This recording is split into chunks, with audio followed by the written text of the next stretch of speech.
Stage ಮೇಲೆ ಮಾತಾಡುವಾಗ observe ಮಾಡಿದ್ದೀನಿ ತುಂಬ ಜನ ಡಿ ಬಾಸ್ ಜೈ ಡಿ ಬಾಸ್ ಅಂತೆಲ್ಲ ಕರೀತಾ ಇದ್ರು. ಸೊ ಇದು ಜಸ್ಟ್ ಸುಮ್ಮನೆ ಕಾಮನ್ ಪ್ರಶ್ನೆ ಏನಪ್ಪಾ ಅಂತಂದ್ರೆ, ಈಗ ವಿಷಯ ಏನೇ ಇರಲಿ, ಕಂಟೆಂಟ್ ಏನೇ ಇರಲಿ, ಯಾವುದೇ ವಿಡಿಯೋ ಆಗಿರಲಿ, ಯಾವುದೇ ಸಿನಿಮಾ ಬಗ್ಗೆ ಆಗಿರಲಿ, ಸೊ ಕಮೆಂಟ್ ಮಾತ್ರ ಜೈ ಡಿ ಬಾಸ್ ಅಂತ ಬರುತ್ತೆ, ಸೌಂಡ್ಸ್ ಅದೇ ಥರ ಬರುತ್ತೆ. ಇದಕ್ಕೆ ಏನು ಹೇಳ್ತೀರಾ ನೀವು? ಖುಷಿ ಅಮ್ಮ, ಇನ್ನೇನು ಖುಷಿ ಆಗುತ್ತೆ ಅವ್ರಿಗೆ ಮಾಡೋದು. ಬಟ್ ನಾನು ಮೊನ್ನೆ ಒಂದು ಚಿತ್ರದುರ್ಗ ರಿಲೀಸನ್ ವೇದಿಕೆಯಲ್ಲಿ ಅವ್ರಿಗೆ ರಿಕ್ವೆಸ್ಟ್ ಮಾಡಿಕೊಂಡೆ, ಕಲಾವಿದರು ವೇದಿಕೆಯಲ್ಲಿ ಬಂದು ಅವ್ರ ಮನಸ್ಸಲ್ಲಿ ಏನೋ ಒಂದೆರಡು ಮಾತಿರುತ್ತೆ, ನಿಮ್ಮ ಹತ್ರ ಹಂಚ್ಕೊಳ್ಬೇಕು ಅಂತ ಹೇಳಿ. ಸೊ ಯಾಕಂದ್ರೆ ಒಬ್ರು ಮಿನಿಸ್ಟ್ರ್ ಮಗ ಅಂತಂದಾಗ ಹೇಗೆ ರೆಸ್ಪಾಂಡ್ ಮಾಡ್ತಾರೋ, ಹೇಗೆ ಮಾಡಿದ್ರು, ಓ ಇವರು ಟೀಮ್ ಕೋಆರ್ಡಿನೇಷನ್ ಹೇಗಿತ್ತು ಅನ್ನೋದು ಖಂಡಿತ ಬರುತ್ತೆ.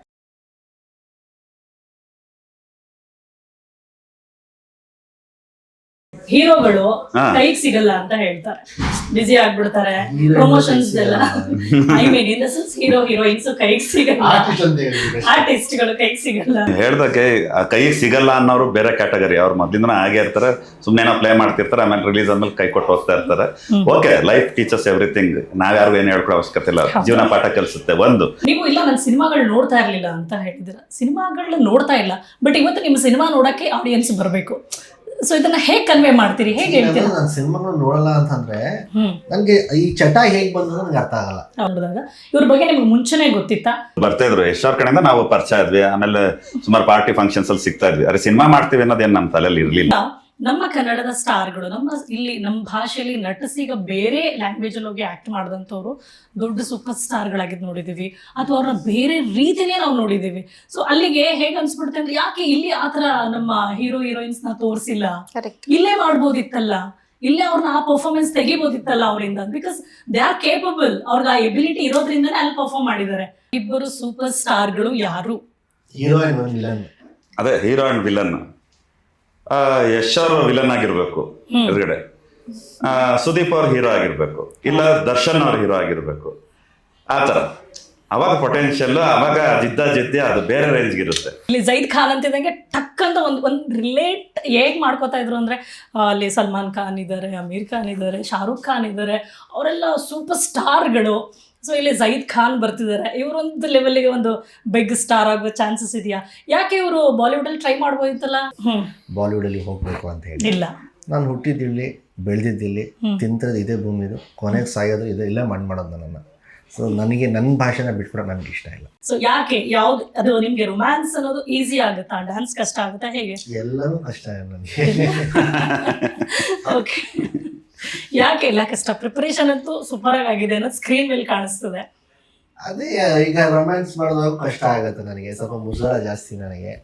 ಈಗ ಈ ಸಿನಿಮಾದಲ್ಲಿ ಇಬ್ರು ಹೀರೋಯಿನ್, ಅದ್ರಲ್ಲಿ ನೀವೊಬ್ರು ಆಗಿರ್ತೀರಿ, ಇನ್ನೊಬ್ರು ಸೂಪರ್ ಸ್ಟಾರ್ ಆಗಿರ್ತಾರೆ ಅಂದಾಗ ನೀವು ನನಗೆ ಸ್ಪೇಸ್ ಹೇಗಿರುತ್ತೆ, ಅಥವಾ ಇಲ್ಲ ಈ ಥರದನ್ನ ಇಂಥ ಅವಕಾಶನೂ ನಾನು ಪ್ರಾಪರ್ ಆಗಿ ಬಳಸ್ಕೋಬೇಕು ಅಂತ ಯೋಚನೆ ಮಾಡಿದ್ರೆ ಹೇಗೆ? ಖಂಡಿತ ನಾನು ಪಾಸಿಟಿವ್ ಆಗಿ ತಗೊಂಡೆ ಅವ್ರು ಹೇಳಿದ ತಕ್ಷಣ. ಯೂಶಲಿ ಇಬ್ರು ಹೀರೋಯಿನ್ ಅಂದ ತಕ್ಷಣ ತಗೊಳ್ಳೋ ಬೇಡವೋ ಮಾಡ್ಲೋ ಬೇಡೋ ಅನ್ನೋ ಕನ್ಫ್ಯೂಷನ್ ಎಲ್ಲ ಹೀರೋಯಿನ್ಸ್ಗೂ ಇರುತ್ತೆ. ಬಿಕಾಸ್ ಆಲ್ರೆಡಿ ಎಸ್ಟಾಬ್ಲಿಷ್ ಸ್ಟಾರ್ ಇರುವಾಗ ನಮ್ಮನ್ನ ಎಲ್ಲಿ ಸೈಡ್ ಲೈನ್ ಮಾಡ್ತಾರೆ, ನಮ್ಮನ್ನ ಎಲ್ಲಿ ಸೈಡ್ಗೋ, ಅದು ಎಲ್ಲರಿಗೂ ಬರೋ ಪ್ರಶ್ನೆ ಖಂಡಿತ. ಈ ಸಕ್ಸಸ್ ಅಂಡ್ ಫೇಲ್ಯೂರ್ ಅಂತ ಬಂದಾಗ, ಸಕ್ಸಸ್ ಯಾಕಿಲ್ಲ, ಫೇಲ್ಯೂರ್ ಯಾಕೆ ಅಂತ ಒಂದು ವಿಚಾರ ಬಂದ್ರೆ ಕೆಲವೊಮ್ಮೆ ಅನ್ಸುತ್ತೆ ಸರ್, ಒಬ್ಬ ಆಡಿಯನ್ ಆಗಿ ನಾವು ಸಿನಿಮಾಗಳು ನೋಡಿದಾಗ ಅದು ಹೇಗೆ ಫೀಲ್ ಆಗಬೇಕು ಅಂತಂದ್ರೆ, ನಾವು ಜಸ್ಟ್ ಆಡಿಯನ್ ಆಗಿ ನೋಡಿದ್ರೆ ಈ ಸಿನಿಮಾ ಒನ್ ಟೈಮ್ ವಾಚ್ ಅಂತ ಹೇಳುವಾಗ ರಿಯಾಕ್ಷನ್ ಬೇರೆ ಇರುತ್ತೆ, ಇನ್ನೊಂದ್ಸರಿ ನೋಡ್ಬೋದು ಸಿನಿಮಾ ಅಂತ ಹೇಳೋ ರಿಯಾಕ್ಷನ್ ಬೇರೆ ಇರುತ್ತೆ.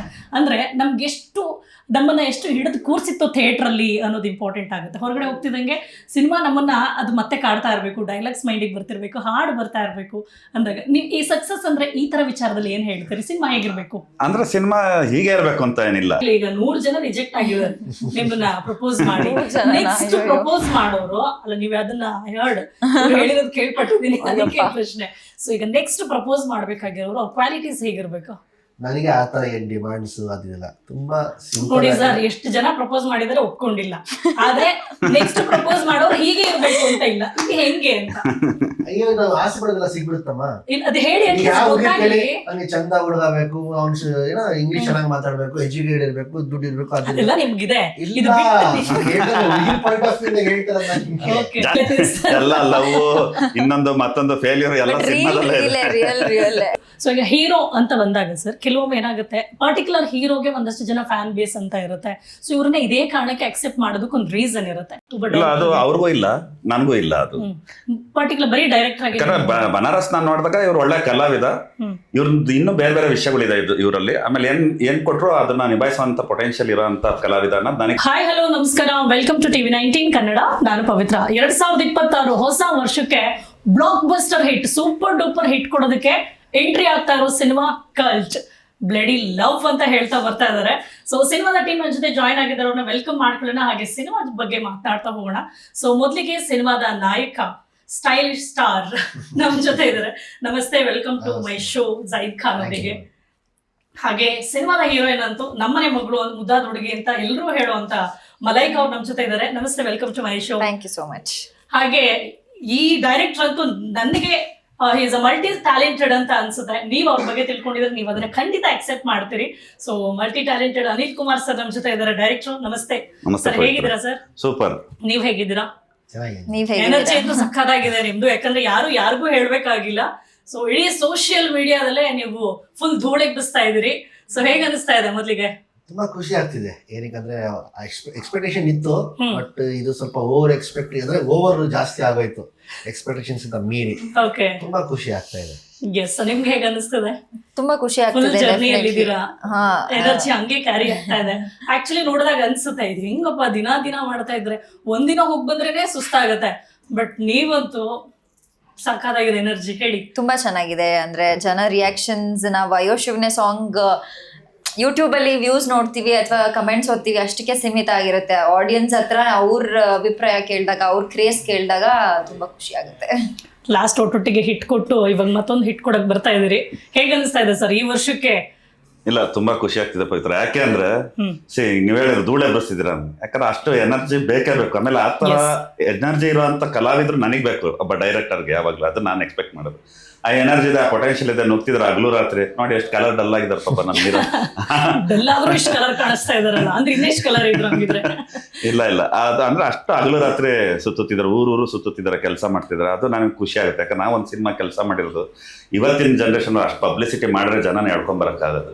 ಬಂದ್ಮೇಲೆ ನಮ್ಮ ಕೆಲಸ ನಾವು ತೋರಿಸ್ತೀವಿ. ಪಾಪ ಅವ್ರು ಏನ್ ಮಾಡಿದಾರೆ ಅದನ್ನ ಅವ್ರು ಏನ್ ಮ್ಯಾಕ್ಸಿಮಮ್ ಮಾಡ್ತಿದ್ರೆ ಅದು ಮಾಡ್ಲಿ. ಅದು ನಂಗೆ ತುಂಬಾ ಖುಷಿ ಇದೆ, ಪ್ರೌಡ್ ಫೀಲ್ ಇದೆ ಇದ್ರ ಬಗ್ಗೆ, ಇಡೀ ತಂಡದ ಬಗ್ಗೆ. ನೋಡಿ, ನಿಮ್ ದಾವಣಗೆರೆ ಬೆಣ್ಣೆ ಮಾತ್ರ ಒಂದ್ ಕಡೆ ಕರಗ್ಲಿಲ್ಲ, ಒಂದ್ ಕಡೆ ಸುಡ್ಲಿಲ್ಲ, ಹಂಗೆ ಇದಾರೆ.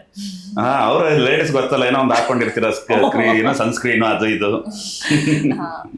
ಎಸ್, ಕೆಲವೊಮ್ಮೆ ಪೋಸ್ಟರ್ಸ್ ಅಂತ ಬಂದ ತಕ್ಷಣ ಸಿನಿಮಾ ಮೇಲೆ ನಿರೀಕ್ಷೆ, ಅದು ಹೇಗಿರ್ಬೋದು ಏನು ಎತ್ತ ಕ್ಯಾಲ್ಕುಲೇಷನ್ ಎಲ್ಲ ಸ್ಟಾರ್ಟ್ ಆಗುತ್ತೆ. ಬಟ್ ನಿಮ್ಮ ಸಿನಿಮಾ ಪೋಸ್ಟರ್ನ ಸ್ಟಾರ್ಟಿಂಗ್ ಇಂದ ನೋಡ್ತಿದ್ದಂಗೆ ಇದೇನಿದು ಮಾಸ್ ಸಿನಿಮಾನ ಅಂತ, ಹಾಡುಗಳು ಬರ್ತಿದ್ದಂಗೆ ಲವ್ ಸಿನಿಮಾನ, ಇದು ಯಾವ ತರ ಸಿನಿಮಾ? ಇದು ಕಲ್ಟ್ ಯಾವ ತರ ಸಿನಿಮಾ? ಕಾಕ್ಟೇಲ್ ಸಿನಿಮಾ ಅಂತ ಹೇಳಿ. ಕಾಕ್ಟೇಲ್ ಕಮರ್ಷಿಯಲ್ಸ್ ಎಲ್ಲ ಎಕ್ಸ್ಪರ್ಟ್ಸ್ ಇದೆ, ಬ್ಯೂಟಿಫುಲ್ ಒಂದು ಲವ್ ಸ್ಟೋರಿನೂ ಇದೆ, ಒಂದು ಪೇರೆಂಟ್ಸ್ಗೆ ಒಂದು ತುಂಬಾ ಒಂದು ಅದ್ಭುತವಾದ ಒಂದು ಮೆಸೇಜ್ ಇದೆ. ಒಂದು ಕಾಕ್ಟೇಲ್ ಸಿನಿಮಾ ಅಂತ ಹೇಳ್ಬೋದು. ಎಸ್, ಮಲೈಕಾ ಅವರು ನೀವೇನ್ ಹೇಳ್ತೀರಾ? ಕಲ್ಟ್ ಅಂತಿದ ಹಾಗೇನೆ ಅದೊಂದು ನನ್ಗೆ ಸ್ಪೆಷಲ್ ಆಗಿರೋ ಪಾತ್ರ ಅಂತ ನನ್ಗನ್ಸುತ್ತೆ. ಅದ್ರ ಮೂಲಕ ನನ್ಗ ಸರ್ ಅದನ್ನ ರೀತಿ ಒಂದ್ ಚಿಕ್ಕ ಲೈನ್ ಅದನ್ನ ಹೇಗೆ ಆ ಕಥೆನ ಪೋರ್ಟ್ರೇ ಮಾಡಿದ್ದಾರೆ ಅಥವಾ ಹೇಗ್ ಬರ್ದಿದ್ದಾರೆ ಅದನ್ನ ಸ್ಕ್ರಿಪ್ಟ್ ವೈಸ್, ನನ್ಗದು ತುಂಬಾ ಇಷ್ಟ ಆಯ್ತು. ಸೊ ಜನಕ್ಕೆ ಕೂಡ ಡೆಫಿನೆಟ್ಲಿ ರೀಚ್ ಆಗುತ್ತೆ, ಅಂದ್ರೆ ಎಮೋಷನಲಿ ಟಚ್ ಆಗುತ್ತೆ ಅವ್ರಿಗೆ ಅಂತ. ಓಕೆ, ಸೊ ಕಲ್ಟ್ ಅಂತ ಟೈಟಲ್ ನೀವೇ ಡಿಸೈಡ್ ಆಗಿದ್ದು ಅಂತ ಕೇಳ್ಪಟ್ವಿ. ಯಾಕೆ ಅನಿಸ್ತು ಸರ್? ಕಲ್ಟ್ ಅಂತಿದಾಗೆ ತುಂಬಾ ಜನಕ್ಕೆ ಅದು ಹತ್ರದ ವರ್ಡ್ ಗೊತ್ತಿರೋ ಒಂದು ಹೆಸರು, ಸೊ ಹೇಳಕ್ಕೂ ಈಸಿ ಅಂತ ಅನಿಸ್ತಾ ಇದೆ. ಸೊ ನಿಮ್ಗೆ ಯಾಕೆ ಟೈಟಲ್ ಬಂತು? ಇಸ್ ದರ್ ಎನಿ ರಿಲೇಟೆಡ್ ಅದು ಟೈಟಲ್? ಕ್ಯಾರೆಕ್ಟರೈಸೇಷನ್, ಹೀರೋ ಕ್ಯಾರೆಕ್ಟರೈಸೇಷನ್ ತುಂಬಾ ಕಲ್ಟಿಸಮ್ ಕ್ಯಾರೆಕ್ಟರ್ ಅದು.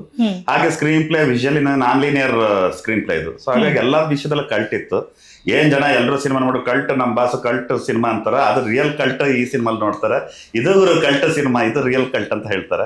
Okay, so it is completely apt ಅಂತ ಹೇಳ್ತಾ ಇದ್ದೀರಾ? 100%. Very nice. ನಿಮ್ಗೆ ಹೇಗಿತ್ತು ಎಕ್ಸ್ಪೀರಿಯನ್ಸ್? ನಾವು ನೋಡುವಾಗ ಅಂತೂ ಆ ಎನರ್ಜಿ, ಆ ರ್ಯಾಲ್ ಇದೆಲ್ಲ ನೋಡುವಾಗ ಅನ್ಸಿದೆ, ಬಟ್ ನಿಮ್ಮ ಪರ್ಸನಲ್ ಎಕ್ಸ್ಪೀರಿಯನ್ಸ್ ಹೇಗಿತ್ತು? ಆ ಜನರ ಜೊತೆ ನಿಮ್ಮ ಸಿನಿಮಾ ಮುಖಾಂತರ ಮೀಟ್ ಆಗೋದಿರ್ಬೋದು, ಆ ರೆಸ್ಪಾನ್ಸ್ ಇರ್ಬೋದು, ಹೇಗೆ ಅನಿಸ್ತು ನಿಮ್ಗೆ? ಗೊತ್ತಿಲ್ಲಮ್ಮ, ನನ್ಗೆ ಯಾವ ಜನ್ಮದ ಪುಣ್ಯ ನಂದು ಇವತ್ತು ನಾನು ಕಾಪಾಡ್ತಾ ಇರೋದು. ಏನಕ್ಕೆ ಹೇಳಿದಾಗ ನನಗೆ ಎಕ್ಸ್ಪೆಕ್ಟೇಷನ್ ಇತ್ತು ಒಂದು ರೇಂಜಿಗೆ. ಇದು ಎಷ್ಟಿದ್ರು ಹೊಸಬ್ರೆ, ನಂದು ಒಂದೇ ಸಿನಿಮಾ ಆಗಿರೋದು, 7 ಸಿನಿಮಾ ಆಗಿದೆ. ಸೊ ಹಂಗಾಗಿ ಈಗ ರಚಿತಾರಾಮ್ ಅವ್ರು ಬಂದರೆ ಬೇರೆ, ಏನಕ್ಕಂದ್ರೆ ಅವ್ರಿಗೆ ಫೇಸ್ ವ್ಯಾಲ್ಯೂ ಇದೆ, ಅವ್ರು ಸೂಪರ್ ಸ್ಟಾರು. ಸೊ ಅವ್ರಿಗೆ ಜನ ಸೇರೋದು ಸಹಜ. ಸೊ ಅಲ್ಲಿ ನಮಗೋಸ್ಕರ ಅಲ್ಲಿ ಜನ ಸೇರೋದು ಅದಿದೆಯಲ್ಲ, ಅದು ತುಂಬ ಶಾಕ್ಡ್ ಆ್ಯಂಡ್ ಏನು ಹೇಳ್ತೀವಿ, ಯಾವ ಥರ ಹೇಳಬೇಕು ಅಂತ ಅರ್ಥ ಆಗ್ತಲ್ಲ ನನಗೆ. ಮಾತು ಬರ್ತಾ ಇಲ್ಲ ನಿಮ್ಗೆ ಆ ಪ್ರೀತಿ ನೋಡಿಲ್ಲ? ಖಂಡಿತವಾಗಿ. ಓಕೆ, ಸೊ ಇದೆಲ್ಲ ನೀವು ಬೆಲ್ಟಲ್ಲಿ ಅವರೇ ಹಾಕೊಂಡಿದ್ದು ಕೊಟ್ಟಿದ್ದು. ಅದಕ್ಕೆ ನಾನು ಅಲ್ಲೇ ಕೇಳಿದೆ, ಅವರೇ ಕೊಟ್ಟಿದ್ದು. ಪ್ರೀತಿಯಿಂದ ಕೊಟ್ಟು. ಅಂದ್ರೆ ಎಷ್ಟು ಎಳೆದಿರ್ಬೋದು ನಿಮ್ಮನ್ನ ಶೇಕ್ ಹ್ಯಾಂಡ್ ಮಾಡೋದಕ್ಕೆ ಎಷ್ಟು ಜನ ಹಿಂದೆ ಇದ್ರು ಅಲ್ವಾ? ಸೊ ಈಗ ನೋಡಿ, ಒಂದು ಸಿನಿಮಾ ಹಿಟ್ ಆಗ್ತದಂಗೆ ಜವಾಬ್ದಾರಿ ಜಾಸ್ತಿ ಆಗುತ್ತೆ. ಸೊ ನೀವೇ ಹೇಳ್ತಿದ್ರಿ ನನಗೆ ಎಕ್ಸ್ಪೆಕ್ಟೇಷನ್ ಇರಲಿಲ್ಲ ಜನ ಈ ರೀತಿ ಉಪಾಧ್ಯಕ್ಷನ ರಿಸೀವ್ ಮಾಡ್ತಾರೆ ಅಂತ, ಬಟ್ ಅಷ್ಟು ಮಟ್ಟಕ್ಕೆ ಸಿನಿಮಾ ರಿಲೀಸ್ ಮಾಡಿದ್ರು, ಬೆಂತಟ್ಟಿದ್ರು ಅಂತ ನೀವೇ ಖುಷಿಯಾಗಿ ಹೇಳ್ಕೊಂಡ್ರಿ. ಒಂದು ಸಿನಿಮಾ ಹಿಟ್ ಆಗ್ತಿದ್ರೆ ಹಾಗೇನೆ. ಸೊ ನೆಕ್ಸ್ಟ್ ಸಿನಿಮಾಗಳು ಬರ್ತಿದೆ ಅಂದಾಗ ಸೆಕೆಂಡ್ ಸಿನಿಮಾನೂ ಆಯಿತು. ಸೊ ಥರ್ಡ್ ಸಿನಿಮಾನು again to the same director ಜೊತೆ ನೀವು ಸಿನಿಮಾ ಮಾಡುವಾಗ ಹೇಗಿರುತ್ತೆ? ಹೇಗೂ ಒಳ್ಳೆ ಸಿನಿಮಾ ಕೊಟ್ಬಿಟ್ಟಿದ್ದಾರೆ, ನೆಕ್ಸ್ಟ್ ಸಿನಿಮಾನು ಚೆನ್ನಾಗೇ ಇರುತ್ತೆ ಅಂತ ಒಪ್ಕೊಂಡ್ರಾ ಅಥವಾ ಹೇಗೆ? ಇಲ್ಲ, ಖಂಡಿತ ಅವ್ರ ಮೇಲೆ ನನಗೆ ಯಾವಾಗ್ಲಿಂದಾನು ಕಾನ್ಫಿಡೆನ್ಸ್ ಜಾಸ್ತಿನೇ. ಅಂದ್ರೆ ಅವ್ರಂತ್ರ ನಂಗೆ ಸೇಫ್ ಪ್ಲೇಸ್, ಅವ್ರ ಜೊತೆ ಕೆಲಸ ಮಾಡಕ್ ನನಗೆ ಪ್ರೊಫೆಷನಲಿ ಅಂಡ್ ಪರ್ಸನಲಿ ನನಗೆ ತುಂಬಾ ಸೇಫ್ ಪ್ಲೇಸ್ ಅನ್ಸುತ್ತೆ. ಆದ್ರೆ ಅವ್ರು ನನಗೆ ಕರೆದಾಗ ನಾನು ತುಂಬಾ ಒಳ್ಳೆ ಬಾಂಡ್ ಇದೆ, ಒಂದು ಸಿನಿಮಾ ಮಾಡಿದೀವಿ ಅದಕ್ಕೆ ಸಿನಿಮಾ ಒಪ್ಕೋಬೇಡ, ಕತೆ ಕೇಳು, ಇಷ್ಟ ಆದ್ರೆ ಡೆಫಿನೆಟ್ಲಿ ಯು ಕ್ಯಾನ್ ಒಪ್ಕೋಬಹುದು ಅಂತ. ಬಟ್ ಅವ್ರ ಕತೆ ಹೇಳಿದ ತಕ್ಷಣ ನಂಗೆ ಹೇಳಿದೆ, ಸರ್ ನಾನು ಕಿಸ್ಸಿಂಗ್ ಸೀನ್ ಮಾಡಲ್ಲ, ಇಂಟಿಮಸಿ ಸೀನ್ ಮಾಡಲ್ಲ, ಅದ್ ಬಿಟ್ರೆ ನಾನು ಸಿನಿಮಾ ಮಾಡಕ್ ರೆಡಿ, ನಂಗೆ ತುಂಬಾ ಇಷ್ಟ ಆಯ್ತು ಕತೆ ಅಂತ ಹೇಳಿದೆ. ಸೊ ಒಂದ್ ಹೀರೋಯಿನ್ಗೆ 3ನೇ ಸಿನಿಮಾಗೆ ವಿಭಿನ್ನವಾಗಿರೋ ಪಾತ್ರ ಮಾಡಕ್ ಸಿಗೋದು. ಯಾಕಂದ್ರೆ ಇವಾಗ ಮುದ್ದಾಗಿರೋ ಹುಡುಗಿ ಅದೇ ನೋಡ್ಕೊಂಬಂದ್ರೆ ಅದೇ ತರ ಪಾತ್ರಗಳು ಸಿಗ್ತಾ ಹೋಗುತ್ತೆ. ಬಟ್ ಇದ್ರಲ್ಲಿ ಸ್ವಲ್ಪ ಚೇಂಜ್ ಇರೋದ್ರಿಂದ ಜನ ಅದನ್ನ ಹೇಗ್ ಸ್ವೀಕರಿಸ್ತಾರೆ ಅನ್ನೋದು ಭಯ ಮತ್ತೆ ಖುಷಿ ಎರಡೂ ನನ್ಗಿದೆ. ಈಗ ಅವರೇ ಹೇಳ್ದಂಗೆ, ಸೊ ಅವ್ರ ಕ್ಯೂಟ್ನೆಸ್ ಇಂದ ಅವ್ರನ್ನ ಅಕ್ಸೆಪ್ಟ್ ಮಾಡ್ಬಿಟ್ಟಿರ್ತಾರೆ. ಆ್ಯಂಡ್ ಎಲ್ರಿಗೂ ಹೋದ್ರೂ ಹಾಗೆ ಅವ್ರಿಗೆ ಅವ್ರ ಪರಿಚಯ ಎಲ್ರಿಗೂ ತುಂಬ ಜನಕ್ಕೆ ಎಲ್ಲ ಮನೆಗೂ ಗೊತ್ತಿರೋರು. ಸೊ ನೀವೀಗ ಇಲ್ಲಿ ಮಲೈಕಾ ಅವ್ರಿಗೂ 1-2 ಶೇಡು, ಹೀರೋಗೆ 3 ಶೇಡ್ಸು, ಈ ಥರ ಶೇಡ್ಸಲ್ಲಿ ಡಿಫ್ರೆಂಟ್ ಶೇಡ್ಸಲ್ಲಿ ತೋರಿಸುವಾಗ ಹೇಗಿತ್ತು ಸರ್ ನಿಮ್ಮ ಲೆಕ್ಕಾಚಾರ? ಎಸ್ ಹಿಂಗೆ ರೀಚ್ ಆಗ್ತಾರಾ ಇಲ್ವಾ? ಯಾವ ಥರ ಬಂತು ಅಂತ? ಈವನ್ ರಚಿತಾರಾಮ್ ಅವ್ರಿಗೂ 2 ಶೇಡ್ ಇದೆ. ಇನ್ನೊಂದು ವಿಚಾರ ಬಿಟ್ಕೊಟ್ರಿ. ಓಕೆ, ಅಂದ್ರೆ ಈ ಸ್ಕ್ರೀನ್ ಪ್ಲೇನ ಆ ತರ ಪ್ರಯತ್ನ ಪಡ್ಬೇಕು ಅನ್ನಿಸ್ತು. ಯಾಕಂದ್ರೆ ಈಗ ರೆಗ್ಯುಲರ್ ಆಗಿ ಜನ ಈಗ ಫಿಂಗರ್ ಟಿಪ್ ಅಲ್ಲಿ ಎಲ್ಲ ಇದೆ, n number of movies, screenplay, different visuals ಕಾಂಟೆಂಟ್ಗಳು ನೋಡ್ತಾ ಇರ್ತಾರೆ. ಸೊ ಅದು ನೋಡಿದಾಗ ಆಸ್ ಅ ಡೈರೆಕ್ಟರ್ ನಾನು ಇನ್ನೇನಾದ್ರು ಬರೀಬೇಕು ಅಂತ ನನಗೂ ಅನ್ಸುತ್ತೆ. ಅಂದ್ರೆ ಇವತ್ತಿನ ಯೂತ್ಸ್ ಏನ್ ನೋಡ್ತಾರೆ, ಏನ್ ನೋಡಕ್ ಇಷ್ಟಪಡ್ತಾರೆ, ಆಮೇಲೆ ಅವ್ರಿಗೆ ಯಾವ ರೀತಿ ಕತೆ ಹೇಳ್ಬೇಕು, ಎಷ್ಟು ಇಂಟ್ರೆಸ್ಟಿಂಗ್ ಆಗಿ ಹೇಳಕ್ ಸಾಧ್ಯ ಅಷ್ಟು ಇಂಟ್ರೆಸ್ಟಿಂಗ್ ಆಗಿ ಹೇಳಿದೀವಿ. ಅದ್ರಲ್ಲಿ ನಾವು ಗೆದ್ದಿದ್ದೀವಿ ಅನ್ಕೋತೀನಿ. ಅಷ್ಟೇ ಅಚ್ಚುಕಟ್ಟಾಗಿ ಜಾಯದ್ ಅವರಾಗಿರ್ಬೋದು, ಮಲಾಯಕ್ ಆಗಿರ್ಬೋದು, ರಚಿತಾರಾಮ್ ಅವರಾಗಿರ್ಬೋದು, ಅದಲ್ಲೇ ಇನ್ನು ರಂಗಣ್ಣ ರಘು ಅವರು, ಅಚ್ಯುತ್ರ ಅವರು ಎಲ್ಲರೂ ಇದ್ದಾರೆ. ಎಲ್ಲರ ಪಾತ್ರನೂ ಅದ್ಭುತವಾಗಿದೆ ಸಿನಿಮಾದಲ್ಲಿ. ಎಲ್ಲರೂ ಆಮೇಲೆ ಜಸ್ಟಿಫೈ ಮಾಡಿದ್ದಾರೆ, ಅದು ನನಗೆ ಖುಷಿ. ಅವರೆಲ್ಲ ಬಿಡಿ ಸೀನಿಯರ್ ಮೋಸ್ಟ್ ಈಸಿಯಾಗಿ ಮಾಡ್ತಾರೆ, ಬಟ್ ಇವ್ರು ಹೊಸಬರಾಗಿ. ಮಲಾಯ್ಕ ಜೊತೆ ನಾನು ಆಲ್ರೆಡಿ ಟ್ರಾವೆಲ್ ಮಾಡಿದ್ದೆ, ಅದು ನನಗೆ ಜಾಯಿದ್ ಒಂದು ಭಯ ಆಯ್ತು. ಬಟ್ ಜಾಯಿದ್ ಮೋರ್ ನಾನು ಏನ್ ಕ್ಯಾರೆಕ್ಟರೈಸೇಷನ್ ಅನ್ಕೊಂಡಿದ್ದೀನಿ ಅದನ್ನ ನೀಟಾಗಿ ಫುಲ್ಫಿಲ್ ಮಾಡಿದ್ದಾರೆ. ಒಂದು ಪಾತ್ರ, ಒಂದು ಅಷ್ಟು ಅಭಿನಯಿಸಿದ ಕಷ್ಟ 3 ಶೇಡ್, ಒಬ್ಬ ಹೊಸ ಹುಡುಗ, ಅದು ನನಗೆ ತುಂಬಾ ಖುಷಿ ಇದೆ ಜಾಯಿದ್ ಬಗ್ಗೆ.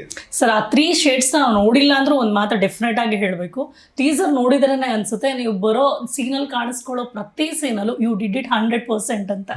ಅಷ್ಟು ಚೆನ್ನಾಗಿ ಪರ್ಫಾರ್ಮೆನ್ಸ್ ಕಾಣುತ್ತೆ ಫೇಸಲ್ಲಿ. ಆ ಎಕ್ಸ್ಪ್ರೆಷನ್ ಥ್ರೂ ನೀವು ಹೇಳ್ತಾ ಇದ್ದೀರಲ್ಲ, ಅಟ್ ಆಲ್ ಗುಡ್. ನೀವು ಹೇಳಿದ್ ಕರೆಕ್ಟ್. ಸೊ ನಿಮ್ಗೆ ಹೇಗಿತ್ತು ಎಕ್ಸ್ಪೀರಿಯನ್ಸ್ ಅಂತ ಬಂದ? ಯಾಕೆಂದ್ರೆ ಇದು ಆ್ಯಕ್ಚುಲಿ ನಿಮ್ಮನ್ನ ಕೇಳಬೇಕಾ ಬೇಡವಾ ಅಂತ ಕೇಳ್ತಿದ್ದೀನಿ. ಫಸ್ಟ್ ಏನಂತ ಅನ್ಕೊಂಡೆ, ಪೋಸ್ಟರ್ ನೋಡ್ತಿದ್ದಾಗೆ in love there is happiness and sadness, ಇನ್ನೊಂದು ರೆಡಿ ಲವ್ ಅಲ್ಲಿ ಬಂದಾಗ ದೇರ್ ಇಸ್ ಓನ್ಲಿ ಮ್ಯಾಡ್ನೆಸ್ ಅಂತ. ಇವ್ರನ್ನ ಕೇಳೋಣ ಅಂದ್ರೆ ಅವ್ರಿಗೆ ಲವ್ ಆಗಿಲ್ಲ ಅಂತೆ. ಇದನ್ನ ಮತ್ತೆ ಇದು ಯಾಕೆ ಅಂತ ಕೇಳೋಣ ಅನ್ನೋಕೆ ಹೋದ್ರೆ ಅವ್ರಿಗೆ ಈ ನೆವರ್ ಹ್ಯಾಡ್ ಡಿಸಪಾಯಿಂಟ್ಮೆಂಟ್ ಅಥವಾ ಬಿಟ್ಟಿಲ್ಲ, ಯಾವುದೇ ತರ ಫೇಲ್ಯೂರ್ ಇಲ್ಲ ಲವ್ ಅಲ್ಲಿ. ಹೆಂಗೆ ಇವ್ರನ್ನ ನೀವು ಈ ಸಿನಿಮಾಗೆ ತಯಾರು ಮಾಡಿದ್ರಿ ಅಂತ, ಹೆಂಗ್ ತಯಾರಾದ್ರಿ ಹೇಳಿ? ಇಮೋಷನ್ ಆಗ್ಬೇಕಾ ಇಲ್ಲ ಅಲ್ವಾ? ಅಲ್ಲ ಕೇಳಿ ಆಗ್ಬೇಕಾ ಇಲ್ಲ ಅಂತ ಡೈರೆಕ್ಟ್ ಹೇಳಿ. ನನ್ಗೇನೋ ಇಲ್ಲ ಇಮೋಷನ್. ಈಗ ನಾನು ಸಿನಿಮಾದಲ್ಲಿ ಕೊಲೆ ಮಾಡ್ತೀನಿ, ನಿಜ ಜೀವನದಲ್ಲಿ ಅದನ್ನೇ ಆಕ್ಟಿಂಗ್ ಅಲ್ವಾ, ಅಷ್ಟೇ ಇನ್ನೇನಿಲ್ಲ. ಓಕೆ, ಇಲ್ಲ ಕೆಲವೊಮ್ಮೆ ನೀವು ಪ್ರಿಪೇರ್ ಮಾಡ್ತಿರಲ್ಲ ಸರ್, ಮುಂಚೆ ಎಲ್ಲ ನೋಡಿ ಈ 8th standard 9th standard ಹುಡುಗಿರೆಲ್ಲ heroines ಆಗಿದ್ದಾರೆ, ನಮ್ಮ ಕಣ್ಮುಂದೆ ದೊಡ್ಡ ಸ್ಟಾರ್ ಆಗಿ ಬೆಳೆದಂಥವ್ರು ಇದ್ದಾರೆ ಅಲ್ವಾ? ಸುಧಾರಾಣಿ ಅವ್ರ ತೋಳಿ 8ನೇ ಕ್ಲಾಸಲ್ಲಿ ಇದ್ರು. ಈಗ ಯಾವ್ದು ಮೂವಿ ನಾಗಮಂಡಲ ಇದೆಯಲ್ಲ, ಅವರು ಕೂಡ ಹೈಸ್ಕೂಲಲ್ಲಿ ಇದ್ರು. ಅವ್ರನ್ನೆಲ್ಲ ಪ್ರಿಪೇರ್ ಮಾಡುವಾಗ ಅದೊಂದು ಪ್ರಿಪ್ರೇಷನ್ ಅವ್ರನ್ನೇ ಮಾಡ್ತಾ ಇದ್ರು, ಅವ್ರನ್ನ ರೆಡಿ ಮಾಡ್ತಾ ಇದ್ರು ಆ ಫೀಲ್ ಕೊಡೋದಕ್ಕಾಗ್ಲಿ, ಆ ಎಕ್ಸ್ಪ್ರೆಷನ್ ಕೊಡೋದಕ್ಕಾಗ್ಲಿ. In that way I asked. ಇಲ್ಲ, ಅದು ಪಿಕ್ ಮಾಡೋದು ಈಗ ಏನಾಗಿದೆ, ಸೆಲ್ ಫೋನ್ ಬಂದ್ಬಿಟ್ಟು ಎಲ್ಲರೂ ರೀಲ್ಸ್ ಅದು ಮಾಡ್ತಾರೆ. ಮತ್ತೆ ಇನ್ನೊಂದಷ್ಟು ಜನ ಈಗ ಬರೋರು ಇಂಡಸ್ಟ್ರಿಗೆ ನಾನು ಹೀರೋ ಅಂದ ತಕ್ಷಣ ಒಂದು ತುಂಬಾ ಭ್ರಮೇಲ್ ಬರ್ತಾರೆ. ಅಂದ್ರೆ ಒಂದು ಸಿಗರೇಟ್ ಸೇದೋದು, ಇಲ್ಲ ಸ್ಟೈಲ್ ಆಗಿ ಕುತ್ಕೊಳ್ಳೋದು, ಒಂದು ಕಾಲರ್ ಎತ್ಕೊಂಡು ನೋಡೋದು, ಕೂಲಿಲ್ಲ ಹಸ್ಕೊಂಡು ಒಂದು ದುಡ್ಡು ಕೊಟ್ರೆ ಹೀರೋ ಅನ್ಕೊಂಡ್ಬಿಟ್ಟಿದ್ರು. ಅದಲ್ಲ, ಒಂದು ಪಾತ್ರನ ಅಂದ್ರೆ ಡೂಯಿಂಗ್ ಬೀಯಿಂಗ್ ಅಂತಾರೆ. ಅಂದ್ರೆ ಆಕ್ಟ್ ಮಾಡೋದು ಮೊದ್ಲಿತ್ತು, ಈಗ ಆಕ್ಟ್ ಮಾಡೋದೆಲ್ಲ ಇಲ್ಲ. ಆ ಪಾತ್ರ ತರ ಬಿಹೇವ್ ಮಾಡ್ಬೇಕಾಗತ್ತೆ. ಅದರಲ್ಲಿ ಜಾಹಿದ್ ಅದನ್ನ ಚೆನ್ನಾಗಿ ಅರ್ಥ ಮಾಡ್ಕೊಂಡ್ರು. ಆಮೇಲೆ ಅಷ್ಟು ಒಂದ್ 3-4 ಸಲ ನಾನು ಒಂದೇ ಸ್ಕ್ರಿಪ್ಟ್ ಬರ್ದಿರೋದು, ಅವ್ರು 5 ಸ್ಕ್ರಿಪ್ಟ್ ಬರ್ದಿದ್ದಾರೆ. ಅಂದ್ರೆ ಅದನ್ನ ಅಷ್ಟು ಸಲ ಬರ್ದು ಅವ್ರ ತಲೆಯಲ್ಲಿ ತುಂಬ್ಕೋತಾರೆ. ಓಕೆ. ಅದು ಅಷ್ಟೇ ಅವ್ರು ಹೋಮ್ ವರ್ಕ್ ಮಾಡ್ಕೊಂಡ್ರು, ಬಂದ್ರು, ಆಡಿಷನ್ ಮಾಡ್ಬೇಕು ಅನ್ಕೊಂಡು ಒಂದಷ್ಟು ಮಾಡಿದ್ವಿ. ಅಷ್ಟರಲ್ಲಿ ಅವ್ರು ಗೊತ್ತಾಗೋದು ಬೇಕಿಲ್ಲ, ಇವ್ರಿಗೆ ಅವಶ್ಯಕತೆ ಇಲ್ಲ ಅಂತ ನನಗೆ ಅನಿಸ್ಬಿಡ್ತು. ಸೊ ಬನ್ನಿ ಡೈರೆಕ್ಟ್ ಬಂದ್ಬಿಡಿ ಶೂಟಿಂಗ್ ಸ್ಪಾಟ್ಗೆ ಮಾಡೋಣ, ನೀವು ಮಾಡ್ತೀರಾ ಅಷ್ಟೇ. ಸೊ ಯಾಕೆ ಯಾವ್ದು ಅದು ನಿಮ್ಗೆ ರೊಮ್ಯಾನ್ಸ್ ಅನ್ನೋದು ಈಸಿ ಆಗುತ್ತಾ, ಡ್ಯಾನ್ಸ್ ಕಷ್ಟ ಆಗುತ್ತಾ, ಹೇಗೆ? ಎಲ್ಲನೂ ಕಷ್ಟ ನನಗೆ. ಓಕೆ. ಯಾಕೆ ಎಲ್ಲ ಕಷ್ಟ? ಪ್ರಿಪರೇಷನ್ ಅಂತೂ ಸೂಪರ್ ಆಗಿದೆ ಅನ್ನೋದು ಸ್ಕ್ರೀನ್ ಮೇಲೆ ಕಾಣಿಸ್ತದೆ. ಅದೇ ಈಗ ರೊಮ್ಯಾನ್ಸ್ ಮಾಡುವಾಗ ಕಷ್ಟ ಆಗತ್ತೆ ನನಗೆ, ಸ್ವಲ್ಪ ಮುಜುಗರ ಜಾಸ್ತಿ ನನಗೆ. ಫೈಟ್ ಮಾಡುವಾಗೂ ಎನರ್ಜಿ ಜಾಸ್ತಿ ಇರಬೇಕು. ಈಗ ಒಂದು ಶಾರ್ಟಲ್ಲಿ ಚಿಕ್ಕವಾಡ ಎನರ್ಜಿ ಕೊಡ್ಬಿಟ್ಟಿರ್ತೀವಿ, ನೆಕ್ಸ್ಟ್ ಶಾರ್ಟ್ಗೆ 1 ಇಂಚ್ ಕಮ್ಮಿ ಮಾಡೋದು ಕೂಡ ಅದು ಸ್ಕ್ರೀನಲ್ಲಿ ಕಾಣಿಸ್ತಾ ಇರುತ್ತೆ. ಸೊ ಆ ಎನರ್ಜಿ ತಕ್ಕಂಗೆ ಕೆಲಸ ಮಾಡ್ಬೇಕು. ಅದನ್ನು ರವಿ ವರ್ಮ ಬೇರೆ ಮೇಷ್ಟ್ರು ಥರ ಹಿಂಗೆ ಹಿಡ್ಕೊಂಡು ಕೂತಿರ್ತಾರೆ, ನಡೀರಿ ಬೇಗ ಅಂತೇಳಿ. ಡ್ಯಾನ್ಸ್ ನನ್ಗೆ ಕಷ್ಟನೇ, ನಾನು ಯಾವತ್ತೂ ಟ್ರೈ ಮಾಡಿರಲಿಲ್ಲ. ಅದು ಡ್ಯಾನ್ಸ್ ರಿಹರ್ಸಲ್ಸ್ ಅದೆಲ್ಲ ಯಾವತ್ತೂ ನಾನು ಹೋಗೂ ಇಲ್ಲ, ತುಂಬ ಕಡಿಮೆ. ಬಟ್ ಈ ಸಿನಿಮಾಗೆ ಸರ್ ಮಾಡಲೇಬೇಕು ಅಂತ ಫೋರ್ಸ್ ಮಾಡಿದಾಗ ಭೂಷಣ್ ಸರ್ ಅದನ್ನ ಕೊರಿಯೋಗ್ರಾಫ್ ಮಾಡಿದ್ರು. ಸೊ ಮೊದಲಿಗೆ ಫಸ್ಟ್ ಇನ್ವಿಟೇಷನ್ ಅಂತಂದ್ರೆ ಹಾಡು. ಸೊ ನಿಮ್ದಂತೂ ಸೂಪರ್ ಡೂಪರ್ ಹಿಟ್ ಆಯಿತು ಹಾಡುಗಳು. ಸೊ ಎಲ್ಲರೂ ತುಂಬ ಇಷ್ಟಪಡ್ತಾ ಇದ್ದಾರೆ. ಒಂದು ಹಾಡು ಸಿನಿಮಾ ನೋಡಬೇಕು ಅನ್ನೋ ಫೀಲಿಂಗ್ಸ್ ತರುತ್ತೆ. ಸೊ ಆ ಥರದ್ರಲ್ಲಿ ನಿಮಗೆ ಈಗ ಹಾಡುಗಳು ಅದೇ ಥರ ಇನ್ವಿಟೇಷನ್ ಕೊಟ್ಟಿದೆ, ಎಷ್ಟು ಖುಷಿ ಇದೆ ನಿಮಗೆ. ಆ್ಯಂಡ್ ಗೆಟಪ್ ಬೇರೆ ಫಸ್ಟ್ ಟೈಮ್ ಹಾಕಿದ್ದೀನಿ ಅಂತ ಹೇಳ್ತಾ ಇದ್ರಿ ನೀವು. ಹೌದು, 100%. ಅಂದ್ರೆ ಭರತನಾಟ್ಯಂ ನಮ್ಮಮ್ಮ ನನಗೆ ಭರತನಾಟ್ಯಂ ಕ್ಲಾಸಿಗೆ ಸೇರಿಸಿದ್ರು ಚಿಕ್ಕವಳಿದ್ದಾಗ. ಅದು ಯಾರೋ ಹೇಳ್ಬಿಟ್ರು ಅನ್ಸುತ್ತೆ, ಸ್ವಿಮ್ ಮಾಡ್ತಿದ್ದೆ ಅವಾಗ, ನಾನು ಸ್ವಿಮ್ಮರ್ ಇದ್ದೆ. ಯಾರೋ ಹೇಳ್ಬಿಟ್ರು ಭರತನಾಟ್ಯಂ ಮಾಡ್ಬಿಟ್ಟು ಒಂದ್ 2 ದಿನ ಅಂದ್ರೆ 2 ತಿಂಗ್ಳಿಗೆ ಬಿಟ್ಬಿಟ್ರೆ ದಪ್ಪ ಆಗ್ಬಿಡ್ತಾರೆ ಹುಡ್ಗಿರು ಅಂತ. ಸೊ ಆ ಕಾನ್ಶಿಯಸ್ಗೆ ನಮ್ಮಮ್ಮ ವಾಪಸ್ ಕರ್ಕೊಂಡ್ ಬಂದಿದ್ದಿದೆ. ಸೊ ಅದ್ ಫಸ್ಟ್ ಟೈಮ್ ನಾನು ಕಂಪ್ಲೀಟ್ ಭರತನಾಟ್ಯಂ ಗೆಟಪ್ ಹಾಕಿದೆ. ಆಕ್ಚುಲಿ ಸರ್ಗೆ ಕ್ರೆಡಿಟ್ ಹೋಗ್ಬೇಕು. ಆಮೇಲೆ ಅವರು ನಾನು ಎಂಟ್ರಿ ಸೀನ್ಗೆ ಇದೇ ತರ ಪೋಸ್ ಬೇಕು ಅಂತ ಅವ್ರು ತೋರಿಸಿದಾಗ ಅದನ್ನ ಪ್ರಾಕ್ಟೀಸ್ ಮಾಡಿ ಇಮೇಜ್ ಅಲ್ಲಿ ಸ್ಟೈಲ್ ಆಗಿ ಜನರೇಟ್ ಮಾಡ್ಬಿಟ್ಟು ಅದ್ರ ಕಾಸ್ಟ್ಯೂಮ್ ಎಲ್ಲ ಸ್ವಲ್ಪ ನವಿಲ್ ಗರಿ ತರನೇ ಇತ್ತು ಪೂರ್ತಿ. ಸೊ ಆ ಲೆಗ್ ಎಲ್ಲ ಆ ಮೂಮೆಂಟ್ ಅಷ್ಟು ಸ್ಟ್ರೆಚ್ ಮಾಡಿದ್ರೆ, ಅಂದ್ರೆ ಆಲ್ಮೋಸ್ಟ್ ಏನು ಜಿಮ್ನಾಸ್ಟಿಕ್ ಮಾಡ್ತಾರಲ್ಲ ಆ ತರ ಅಷ್ಟೆಲ್ಲ ಸ್ಟ್ರೆಚ್ ಮಾಡಿ ಒಂದು ಭಂಗಿ ಕೊಡ್ಬೇಕಿತ್ತು. ಆ ತರ ಮಾಡಿದ್ರೆ ಮಾತ್ರ ಅದು ನವಿಲ್ ಗರಿ ತರ ಆ ಕಾಸ್ಟ್ಯೂಮ್ ಕಾಣುತ್ತೆ. ಅದು ಇಂಟ್ರೊಡಕ್ಷನ್. ಸೊ ಅದಕ್ಕೆ ಇವರು ಡೈಲಿ ಒಂದೊಂದು ಯಾವ್ದೋ ಟ್ರ್ಯಾಕ್ ಪ್ಯಾಂಟ್ ಯಾವ್ದ್ರಲ್ಲ ಕಾಲು ಇಟ್ಕೊಂಡು ನಾನು ಇಲ್ಲ ಇನ್ನೂ ಹೋಗ್ಬೇಕು, ಆ ಗೆಸ್ಟರ್ ಬರ್ತಿಲ್ಲ ಅಂತ. ಅದು ತುಂಬಾ ಹಾರ್ಡ್ ವರ್ಕ್ ಮಾಡಿ ಅದು ಇಂಟ್ರೊಡಕ್ಷನ್ ಅಂತ ಅಮೇಜಿಂಗ್. ಥಿಯೇಟರ್ ಅಲ್ಲಿ ಫುಲ್ ಎಂಜಾಯ್ ಮಾಡ್ತಾರೆ, ಕ್ಲಾಪ್ಸ್ ಬೀಳುತ್ತೆ. ಅದು ಅಷ್ಟೇ ಅದ್ಭುತವಾಗಿ ಬಂದಿದೆ. Nice sir. ಹಾಡುಗಳೆಲ್ಲ ನೀವೇ ಬರ್ದಿದ್ದು ಅಂತ ಕೇಳ್ಪಟ್ವಿ. ಹೆಂಗ್ ಸರ್ ಈ ಟ್ಯಾಲೆಂಟ್ ಎಲ್ಲ? ಈಸಿ ಅಲ್ವಾ? ರೈಟಿಂಗ್ ಅನ್ನೋದು ಇದೆಯಲ್ಲ, ಅದು ಜನರನ್ನ ಹಿಡಿದಿಡುತ್ತೆ. ದಟ್ ಈಸ್ ಥ್ರೂ ಹಾಡಿರ್ಬೋದು ಅಥವಾ ಇಡೀ ಸ್ಟೋರಿ ಇರ್ಬೋದು. ಅಂದ್ರೆ ಅದು ನಾನು ಯೂಶಲಿ ನನ್ಗೆ ಇಷ್ಟ, ಆದ್ರೆ ನಾನು ಟ್ರೈ ಮಾಡ್ತಿರ್ಲಿಲ್ಲ. ನಾನು ಆಗ ದಿಲ್ವಾಲ ಮಾಡಿದಾಗ ಹೆಂಗೆಂಗೋ ಇತ್ತು, ನಾನು ಎತ್ತಾಕೊಂಡು ಅದು ಬಂದಿದ್ದು, ಅದು ದೊಡ್ಡ ಹಿಟ್ ಆಗಿತ್ತು. ಅದಾದ್ಮೇಲೆ ನನಗೆ ಸಿನಿಮಾ ರೈಟಿಂಗು ಪ್ಲಸ್ ಡೈರೆಕ್ಷನ್ ಇದುವರೆಗೆ ನನ್ಗೆ ತುಂಬಾ ಎಕ್ಟಿಕ್ ಇರುತ್ತೆ. ಅದ್ರ ಮಧ್ಯೆ ಸಾಂಗ್ ಬರೆಯೋದು, ಆಮೇಲೆ ಸಾಹಿತಿಗಳು ದೊಡ್ಡ ಸಾಹಿತಿಗಳು ಇರೋದ್ರಿಂದ ನಮ್ಗೆ ಅವಶ್ಯಕತೆ ಇರಲ್ಲ, ಅವ್ರು ಟಕ್ ಟಕ್ ಅಂತ ಬರ್ಕೊಡ್ತದೆ. ಇಲ್ಲೇನಾಗುತ್ತೆ, ಅರ್ಜುನ್ ಜನ್ಯ ನಾನು ತುಂಬಾ ಕ್ಲೋಸ್ ಫ್ರೆಂಡ್ ಇರೋದ್ರಿಂದ ಅವ್ರು ಸುಮ್ಮನೆ ಕಂಪೋಸ್ ಮಾಡ್ಬೇಕಾದ್ರೆ ಏನಾರು ಒಂದು 2 ಲೈನ್ ಕೊಡಿ ಅನ್ನೋದು ಒಂದು ಟೇಕ್ ಆಫ್ಗೆ. ಅದು 2 ಲೈನ್ ಆಗಿ 4 ಲೈನ್ ಆಗೋದು, 5 ಲೈನ್ ಆಗೋದು. ಅಷ್ಟರಲ್ಲಿ ಇನ್ನೇನು 4 ಲೈನ್ ನೀವೇ ಬರ್ದ್ಬಿಟ್ಟು ಚೆನ್ನಾಗಿದೆ ಆ ತರ ಗೊತ್ತಿತ್ತು. ಬಟ್ ನಿಮ್ಮ ಪ್ಲಾನ್ ಇದೆಯಲ್ಲ, ಸ್ಟೆಪ್ ಬೈ ಸ್ಟೆಪ್ ಒಂದು ಸಿನಿಮಾ ಕಂಪ್ಲೀಟ್ ಆದಮೇಲೆ ಜನರಿಗೆ ರೀಚ್ ಮಾಡಿಸೋದಕ್ಕೆ ಒಂದು ಪ್ರಮೋಷನಲ್ಗೆ ಅಂತಲೇ ಒಂದು ಟ್ರ್ಯಾಕ್ ಹಾಕೊಂಡಿದ್ದಲ್ಲ, ದಟ್ಸ್ ಟ್ರೂಲಿ ಗುಡ್. ಯಾಕೆಂದರೆ ನೋಡಿ, ಹಾಡು ಅಂತ ಬರ್ತಿದ್ದಂಗೆ ಹಾಡು ಪ್ರಮೋಷನ್ಗೆ ಒಂದು ರೀತಿ ಟೈಮ್ ಸ್ಪೆಂಡ್ ಮಾಡಿದ್ರಿ. ಈಗ ಜನರಿಗೆ ಸಿನಿಮಾ ಮುಟ್ಟಿಸ್ಬೇಕು ಅಂತ ಒಂದು ಮಟ್ಟಕ್ಕೆ ಅಯ್ಯೋ ಶಿವನೇ ಹಾಡು ಬಂದಾಗ, ಸೊ ಹೇಗೆಲ್ಲ ಪ್ಲ್ಯಾನ್ ಮಾಡಿ ಮಾಡ್ತಿದ್ದೀರಾ? ಬ್ಲಡಿ ಲವ್ ಹಾಡಂತೂ ಸಕ್ಕತ್ತಾಗಂದರೆ ಆ ಸ್ಟೆಪ್ಗಳಿರ್ಬೋದು, ಆ ಬಾಟಲ್ ಹಿಡಿದು ನೀವು ಕೂಡ ಎಕ್ಸ್ಪ್ರೆಷನ್ಸ್ ಇರ್ಬೋದು. ನಿಮಗೆ ಈಗ 2 ಹಾಡು ಹಿಟ್ಟಾಗಿದೆ, 3rd ಸಾಂಗ್ನು ರಿಲೀಸ್ ಮಾಡಿದ್ದಾರೆ. ಈ ಫಸ್ಟ್ 2 ಸಾಂಗ್ಸಲ್ಲಿ ನಿಮ್ಗೆ ತುಂಬ ಇಂಪ್ರೆಸಿವ್ ಅನ್ಸಿದ್ದು ಯಾವುದು? ಅಯ್ಯೋ ಶಿವನೇ. ಪ್ರತಿಯೊಂದು ಮಕ್ಕಳು ಬಾಯಲ್ಲೂ ಕೂಡ ಅಯ್ಯೋ ಶಿವನೇ. ಮುಂಚೆನೆ ಫಿಕ್ಸ್ ಆಗಿದೆ ನಾನು, ಸಿನಿಮಾದ ಟ್ರಂಪ್ ಕಾರ್ಡ್ ನಮಗೇನು ಅಂತ ಹೇಳಿ. ಅದಕ್ಕಿಂತ ಒಂದು ದೊಡ್ಡ ಟ್ರಂಪ್ ಕಾರ್ಡ್ ಕೊಡ್ತೀನಿ ನಾನು ನಾಳೆ. ಹೌದಾ? ಓಕೆ. ಹಾಡು ಕಂಪ್ಲೀಟ್ ಆಗಿದೆ, ಕರೆಕ್ಟ್. 4th ರಿಲೀಸ್ ಇದೆ. 4th. ಸೊ ಹಂಗಿದ್ರೆ ಇದಕ್ಕಿಂತ ನಾವು ಎಕ್ಸ್ಪೆಕ್ಟೇಷನ್ಸ್ ಇಟ್ಕೋಬಹುದು. 100%. ಇದೆಲ್ಲ ಮರ್ತು ಬಿಡ್ತೀರಾ, ಸೈಡ್ಲೈನ್ ಆಗೋಗ್ಬಿಡುತ್ತೆ. ಏನ್ ಸರ್ ಈ ತರ ಒಂದೊಂದೇ ಬಾಂಬ್ ಕೊಡ್ಲೇಬೇಕಲ್ಲ. ಈಗ ಇವ್ರು ಹೊಸಬ್ರು, ಇವ್ರಿಗೆ ಇಷ್ಟು ದೊಡ್ಡ ಹಿಟ್ ಸಾಂಗ್ ಕೊಟ್ಮೇಲೆ ಇನ್ನ ರಚಿತಾ ರಾಮ್ ಅವ್ರ ಎಕ್ಸ್ಪೆಕ್ಟೇಷನ್ ಹೆಂಗಿರುತ್ತೆ ಆಡಿಯನ್ಸ್ಗೆ, ಅದನ್ನ ನೆಕ್ಸ್ಟ್ ಲೆವೆಲ್ ಕೊಡ್ಲೇಬೇಕಲ್ವಾ? ಸೊ ಯಾರು ಇಲ್ಲ ಅಂದ್ರೂ ಅದು ನಾವ್ ಆಸ್ ಅ ಡೈರೆಕ್ಟರ್ ಆಗಿ ನನ್ಗೆ ಅದೇ ಇರುತ್ತೆ ಫೀಲ್. ಅದು ಇಲ್ಲಿದ್ದಾಗ ಜವಾಬ್ದಾರಿ ಜಾಸ್ತಿ ಇತ್ತು. ಆಮೇಲೆ ಜಾಹಿದ್ ಅವ್ರು ಬರ ಸರ್ ರಚಿತಾರಾಮ್ ಅವ್ರಿಗೆ ಇನ್ನೂ ನೆಕ್ಸ್ಟ್ ಲೆವೆಲ್ ಬರಬೇಕು, ನೆಕ್ಸ್ಟ್ ಒಂದು ಜನ ರಿಸೀವ್ ಮಾಡ್ಕೊಂಡ್ಮೇಲೆ ಅದಕ್ಕೆ ಮೀರಿದ್ದೇ ಕೊಡ್ಬೇಕಾಗ್ತದೆ. ಹೌದು ಹೌದು. ಸೊ ಆ ನಿಟ್ಟಿನಲ್ಲಿ ನೋಡ್ರೆ ಇದು ಇನ್ನೂ ನೆಕ್ಸ್ಟ್ ಲೆವೆಲ್ಗೆ ಇದೆ. ವಿಜುವಲ್ಸ್ ಆಗಲಿ, ಲಿರಿಕ್ಸ್ ಆಗಲಿ, ಆಡಿಯೋ ಆಗಲಿ, ಪರ್ಫಾರ್ಮೆನ್ಸ್, ಮೇಕಿಂಗ್. ಹರ್ಷ ಕೊರಿಯೋಗ್ರಾಫ್ ಮಾಡಿದ್ದಾರೆ, ಅವರು ಅದ್ಭುತವಾಗಿ ಮೇಕಿಂಗ್ ಮಾಡಿದ್ದಾರೆ. ಬೇಕಲ್ಲ ಸಿನಿಮಾಗೆ. ಹೌದು ಖಂಡಿತ. ನಿಮ್ನ ಒಂದ್ ರೀತಿ ಅಪ್ರಿಷಿಯೇಟ್ ಮಾಡಲೇಬೇಕು. ಬಿಕಾಸ್ ಯಾರಿಗಾದ್ರೂ ಒಂದು ಸಿನಿಮಾ ನಾವು ಒಪ್ಕೊಳ್ತಾ ಇದೀವಿ ಅಂತ ಬಂದಾಗ ನಿಮ್ಗೆ ಇವರು ಮುಂಚೆನೇ ಗೊತ್ತು ಒಂದು ಡಿಮ್ಯಾಂಡ್ ಇರುತ್ತೆ, ಅಥವಾ ಅವ್ರಿಗೊಂದು ಹೇಳ್ಕೊಳ್ಳೋಷ್ಟು ಫ್ರೀಡಮ್ ಅಂತೂ ಖಂಡಿತ ಇರುತ್ತೆ, ಒಂದು ಜರ್ನಿ ಆಗಿರೋದ್ರಿಂದ. ಸೊ ಈಗ ಈ ಸಿನಿಮಾದಲ್ಲಿ ಇಬ್ರು ಹೀರೋಯಿನ್, ಅದ್ರಲ್ಲಿ ನೀವೊಬ್ರಾಗಿರ್ತೀರಿ, ಇನ್ನೊಬ್ರು ಸೂಪರ್ ಸ್ಟಾರ್ ಆಗಿರ್ತಾರೆ ಅಂದಾಗ ನೀವು ನನಗೆ ಸ್ಪೇಸ್ ಹೇಗಿರುತ್ತೆ, ಅಥವಾ ಇಲ್ಲ ಈ ಥರದನ್ನ ಇಂಥ ಅವಕಾಶನೂ ನಾನು ಪ್ರಾಪರಾಗಿ ಬಳಸ್ಕೋಬೇಕು ಅಂತ ಯೋಚನೆ ಮಾಡಿದ್ರೆ ಹೇಗೆ? ಖಂಡಿತ ನಾನು ಪಾಸಿಟಿವ್ ಆಗಿ ತಗೊಂಡೆ ಅವ್ರು ಹೇಳಿದ ತಕ್ಷಣ. ಯೂಶಲಿ ಇಬ್ರು ಹೀರೋಯಿನ್ ಅಂದ ತಕ್ಷಣ ತಗೊಳ್ಳೋ ಬೇಡವೋ ಮಾಡ್ಲೋ ಬೇಡೋ ಅನ್ನೋ ಕನ್ಫ್ಯೂಷನ್ ಎಲ್ಲ ಹೀರೋಯಿನ್ಸ್ಗೂ ಇರುತ್ತೆ. ಬಿಕಾಸ್ ಆಲ್ರೆಡಿ ಎಸ್ಟಾಬ್ಲಿಷ್ ಸ್ಟಾರ್ ಇರುವಾಗ ನಮ್ಮನ್ನ ಎಲ್ಲಿ ಸೈಡ್ ಲೈನ್ ಮಾಡ್ತಾರೆ, ನಮ್ಮನ್ನ ಎಲ್ಲಿ ಸೈಡ್ಗೋ, ಅದು ಎಲ್ಲರಿಗೂ ಬರೋ ಪ್ರಶ್ನೆ ಖಂಡಿತ. ನಾನು ನೋಡಿದ್ದು ನನ್ನ ಕ್ಯಾರೆಕ್ಟರ್, ಓಕೆ ನನ್ನ ಕ್ಯಾರೆಕ್ಟರ್ ಡಿಫ್ರೆಂಟ್ ಆಗಿದೆ, ಅದು ನಾನು ಮಾಡ್ಲೇಬೇಕು, ಮಾಡೇ ಮಾಡ್ತೀನಿ. ಆಮೇಲೆ ನನಗೆ ಸರ್ ಮೇಲೆ ಗೊತ್ತು ಅವ್ರು ನನ್ನ ಸೈಡ್ ಲೈನ್ ಮಾಡಲ್ಲ, ನನಗೊಂದು ತೂಕ ಇದ್ದೇ ಇಟ್ಟಿರ್ತಾರೆ ಒಂದು ಕ್ಯಾರೆಕ್ಟರ್ ಅಲ್ಲಿ ಅನ್ನೋ ಒಂದು ಕಾನ್ಫಿಡೆನ್ಸ್ ಇತ್ತು. ನಾನು ಅವ್ರಿಗೆ ಅದು ಯಾವತ್ತೂ ಕೇಳೂ ಇಲ್ಲ, ಸರ್ ನನ್ನ ಏನಾದ್ರು ಸೈಡ್ ಲೈನ್ ಇದೆಯಾ, ಸುಮ್ಮನೆ ಬಂದು ಹೋಗ್ತೀನ ಅಥವಾ ಸಾಂಗ್ ಅಷ್ಟೇ ಸೀಮಿತನ ಅಂತ ನಾನು ಯಾವತ್ತೂ ಕೇಳಿಲ್ಲ. ಅವರು ನನಗೆ ಯಾವತ್ತೂ ಆ ಥರ ಟ್ರೀಟು ಮಾಡಿಲ್ಲ. ಓಕೆ. ಸೊ ಇತ್ತೀಚೆಗೆ ನಾವು ಕೆಲವು ಇಂಥ ಎಲ್ಲರೂ ಅಂತ ಹೇಳಲ್ಲ, ಒಂದು ಸಿನಿಮಾ ಅಂತ ಕಂಪ್ಲೀಟ್ ಆದ ನಂತರ ಹೀರೋಗಳ ಕೈಗೆ ಸಿಗಲ್ಲ, ಏನು ಹೀರೋಗಳು ಕೈಗೆ ಸಿಗಲ್ಲ ಅಂತ ಹೇಳ್ತಾರೆ, ಬಿಸಿ ಆಗ್ಬಿಡ್ತಾರೆ, ಪ್ರಮೋಷನ್ಸ್ ಎಲ್ಲ. I mean in the sense heroines ಕೈಗೆ ಸಿಗಲ್ಲ, ಆರ್ಟಿಸ್ಟ್ಗಳು ಕೈಗೆ ಸಿಗಲ್ಲ ಅಂತ ಎಲ್ಲರೂ ಆತರ ಇಲ್ಲ, ಕೆಲವರು ಆತರ. ಅದಕ್ಕೆ ನಾ ಹೇಳಕ್ ಬಂದೆ. ಬಟ್ ನಿಮ್ಮ ಟೀಮ್ ಹಾಗಿಲ್ಲ ಸರ್. ಇವತ್ತುವರೆಗೂ ನಾವು ಅವ್ರು ನೋಡ್ತಾನೆ ಇದೀವಿ, ಸೋಷಿಯಲ್ ಮೀಡಿಯಾದಲ್ಲಿ ಸ್ಕ್ರೀನಲ್ಲಿ ಸ್ಕ್ರಾಲ್ ಮಾಡ್ತಿದ್ರೆ ಬರ್ತಾನೆ ಇದ್ದಾರೆ, ಎಷ್ಟು ಬರ್ತಾರೆ ಇವರು ಅನ್ನೋ ಮಟ್ಟಕ್ಕೆ. ಅದು ಹೆಂಗೆ ಕ್ಯೂರಿಯಾಸಿಟಿ ತಗೊಂಬಂದ್ಬಿಟ್ಟಿದೆ ಅಂದ್ರೆ ಜನವರಿ 23 ಯಾವಾಗ ಆಗುತ್ತೆ ಅಂತ. ಸೊ ಇದ್ರ ಬಗ್ಗೆ ಏನು ಹೇಳ್ತೀರಾ, ಇವ್ರ ಇನ್ವಾಲ್ವ್ಮೆಂಟ್ ಬಗ್ಗೆ ಏನು ಹೇಳ್ತೀರಾ? ಅದೇ ನೀವು ಹೇಳ್ದಾಗೆ ಆ ಕೈಗೆ ಸಿಗಲ್ಲ ಅನ್ನೋರು ಬೇರೆ ಕ್ಯಾಟಗರಿ. ಅವ್ರು ಮೊದ್ಲಿಂದ ಹಾಗೆ ಇರ್ತಾರೆ, ಸುಮ್ಮನೆ ಪ್ಲೇ ಮಾಡ್ತಿರ್ತಾರೆ, ಆಮೇಲೆ ರಿಲೀಸ್ ಆದ್ಮೇಲೆ ಕೈ ಕೊಟ್ಟು ಹೋಗ್ತಾ ಇರ್ತಾರೆ. ಓಕೆ, ಲೈಫ್ ಟೀಚರ್ಸ್ ಎವ್ರಿಥಿಂಗ್, ನಾವ್ಯಾರು ಏನು ಹೇಳ್ಕೊಡೋ ಅವಶ್ಯಕತೆ ಇಲ್ಲ, ಜೀವನ ಪಾಠ ಕಲಿಸುತ್ತೆ ಒಂದು. ಇನ್ನೊಂದೇನಂದ್ರೆ ನೀವು ಆಗಿನ ಕಾಲದ ತಗೊಳ್ಳಿ, ಅಣ್ಣವ್ರ ಕಾಲದಿಂದನೂ ಅವರು ತಂಡಗಳನ್ನ ಕಟ್ಕೊಂಡು ಕಾಪಾಡ್ಕೊಂಡು ಬಂದ್ರು. ಆ ತರ ತಂಡಗಳು ಅಷ್ಟೇ ಇವತ್ತಿಗೂ ಅವರೆಲ್ಲ ಸೂಪರ್ ಸ್ಟಾರ್ಸ್ ಆಗಿರೋದು. ಯಾವತ್ತು ತಂಡಗಳು ಒಡೆದೋಗಿರೋ ಎಕ್ಸಾಂಪಲ್ಸ್ ಇದೆ, ಒಡೆದ ತಕ್ಷಣ ಇವರು ಟೆಕ್ನಿಕಲಿ ಹೋಗಿದ್ದಾರೆ, ಅವ್ರು ಫೇಡ್ ಔಟ್ ಆಗಿದ್ದಾರೆ. ಯಾವತ್ತೂ ಅದು ಕಾಪಾಡ್ಕೋಬೇಕು. ಅದನ್ನ ನಾನು ಎಲ್ಲಾರ್ಗು ಹೇಳ್ತೀನಿ, ಎಲ್ಲ ಎನಿ ಕಲಾವಿದ್ರು, ಎನಿ ಡೈರೆಕ್ಟರ್ಸು ಕಾಪಾಡ್ಕೋಬೇಕು ಕಲಾವಿದ್ರು ಡೈರೆಕ್ಟರ್ಸ್ನ ಕಾಪಾಡ್ಕೋಬೇಕು. ಅವಾಗಲೇ ಸಿನಿಮಾ ನೆಕ್ಸ್ಟ್ ಲೆವೆಲ್ಗೆ ಹೋಗುತ್ತೆ ಸಾಧ್ಯ. ಓಕೆ. ಸೊ ಇಲ್ಲಿ ಝೈದ್ ಖಾನ್ ಅಂತಿದಾಗೆ ಹೆಸರು ಕೇಳ್ತಿದ ತಕ್ಷಣ ಕೆಲವ್ರು ಏನಂತ ಹೇಳ್ತಾರ, ಕನ್ನಡ ಅಷ್ಟು ಸ್ಪಷ್ಟವಾಗಿ ಮಾತಾಡ್ತಾರ, ಅಷ್ಟು ನೀಟಾಗಿ ಮಾತಾಡ್ತಾರೆ, ಸ್ಪಷ್ಟ ಅನ್ನೋದೇ ನಾನೇ ಇನ್ನೊಂದ್ಸರಿ ಹೇಳ್ತಾ ಇದ್ದೀನಿ. ನಿಜ ಅಲ್ಲ ಸರ್, ಆದ್ರೆ ಬಟ್ ನಿಮ್ಮಲ್ಲಿ ಎಲ್ಲೂ ಅದು ಕಾಣಿಸ್ತಾ ಇಲ್ಲ. ಹೇಗೆ ನೀವು ಮುಂಚೆಯಿಂದನೂ ಪ್ರತಿದಿನ ಕನ್ನಡದಲ್ಲೇ ಮಾತಾಡೋದ, ಮನೇಲೂ ಹಾಗೆ ಮಾತಾಡ್ತೀರಾ? ನನ್ನ ಮದರ್ ಟಂಗ್ ಬಂದ್ಬಿಟ್ಟು ಉರ್ದು. ಹೌದು. ನಾನು 10th ವರೆಗೂ ಕನ್ನಡ ಓದಿದ್ದೆ, ಬಟ್ ಅದು ಅಷ್ಟಕ್ಕಿತ್ತು, ಅಷ್ಟು ಸ್ಪಷ್ಟವಾಗಿ ನನಗೆ ಕನ್ನಡ ಬರ್ತಾ ಇರಲಿಲ್ಲ. ಯಾವಾಗ ನಾನು ಆ್ಯಕ್ಟರ್ ಆಗಬೇಕಂತ ಡಿಸೈಡ್ ಮಾಡೋದು, ಸ್ವಲ್ಪ ವರ್ಕ್ಶಾಪ್ಸು ಅದು ಇದು ಗ್ರಾಮರ್ ಎಲ್ಲ ಸರಿ ಮಾಡ್ಕೊತಾ ಬಂದೆ. ಸಿನಿಮಾ ಶುರುವಾಯಿತು ಬನಾರಸ್ಸು, ಅಲ್ಲೂ ಕೂಡ ನಾನೇ ಆ್ಯಕ್ಟ್ ಮಾಡಿದ್ದು. ಡಬ್ಬಿಂಗ್ ಮಾಡುವಾಗ ನಾನು ಸಿನಿಮಾ ಡಬ್ಬಿಂಗ್ ಮಾಡಿದ್ದೆ. ಡಬ್ಬಿಂಗ್ ಮಾಡಿದ್ಮೇಲೆ ಆದರೂ ಕೂಡ ನನಗೆ ಎಲ್ಲೋ ಒಂದು ಕಡೆ ಮುಸ್ಲಿಂ ಸ್ಲ್ಯಾಂಗನ್ನು ಎಲ್ಲೋ ಒಂದು ಕಡೆ ನನಗೆ ಕೇಳಿಸ್ತಾ ಇತ್ತು. ಅದಕ್ಕೆ ಇಲ್ಲ ಸರ್, ನೀವು ಬೇರೆಯವ್ರ ಕೈಲಿ ಮಾಡಿಸ್ಕೊಳ್ಳಿ ಅಂತ. ಅದಾದ್ಮೇಲೆ ಮತ್ತೆ ಜಾಸ್ತಿ ನಾನು ಅದ್ರ ಮೇಲೆ ವರ್ಕೌಟ್ ಮಾಡೋಕ್ಕೆ ಶುರು ಮಾಡಿದೆ.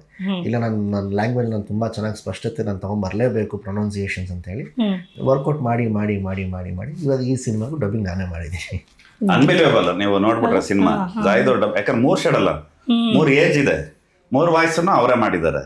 ಮೊನ್ನೆ ರಚಿತಾ ಅವ್ರು ಲಾಸ್ಟ್ ಡಬ್ಬಿಂಗ್ ಇದ್ದಿದ್ದು, ಅವ್ರು ಬಂದು ನೋಡ್ಬಿಟ್ಟು ಆಶ್ಚರ್ಯ ಆಗೋದು, ಯಾರು ಡಬ್ಬಿಂಗ್ ಮಾಡಿದ್ದು? ಜಾಹಿದ್ ಮಾಡಿದ್ದು. ಅವ್ರ ಮನೆ ಇವ್ರಿಗೆ ಸಿಗ್ತಲ್ಲ ಹೇಳ್ತಾರೆ, ಏನು ಎಷ್ಟು ಚೆನ್ನಾಗಿ ಮಾಡಿದ್ದೀರಾ ಅಂತ. ಅಂದ್ರೆ ಅದು ಹಾರ್ಡ್ ವರ್ಕ್ ಅಷ್ಟೇ. ಎಸ್, ಖಂಡಿತ ಅದು ಬೇಕಾಗುತ್ತೆ. ಸೊ ನಮಗೆ ರಿಸಲ್ಟ್ ಮಾತ್ರ ಬೇಕು ಅನ್ನೋದಕ್ಕಿಂತ ಬಟ್ ಆ ರಿಸಲ್ಟ್ಗೆ ನಮ್ಮ ಕೆಲಸ ಏನಾಗಿರಬೇಕು ಅಂತ ಗೊತ್ತಿರಬೇಕು. ದಟ್ ನೀವು ಮಾಡಿದ್ದೀರಾ.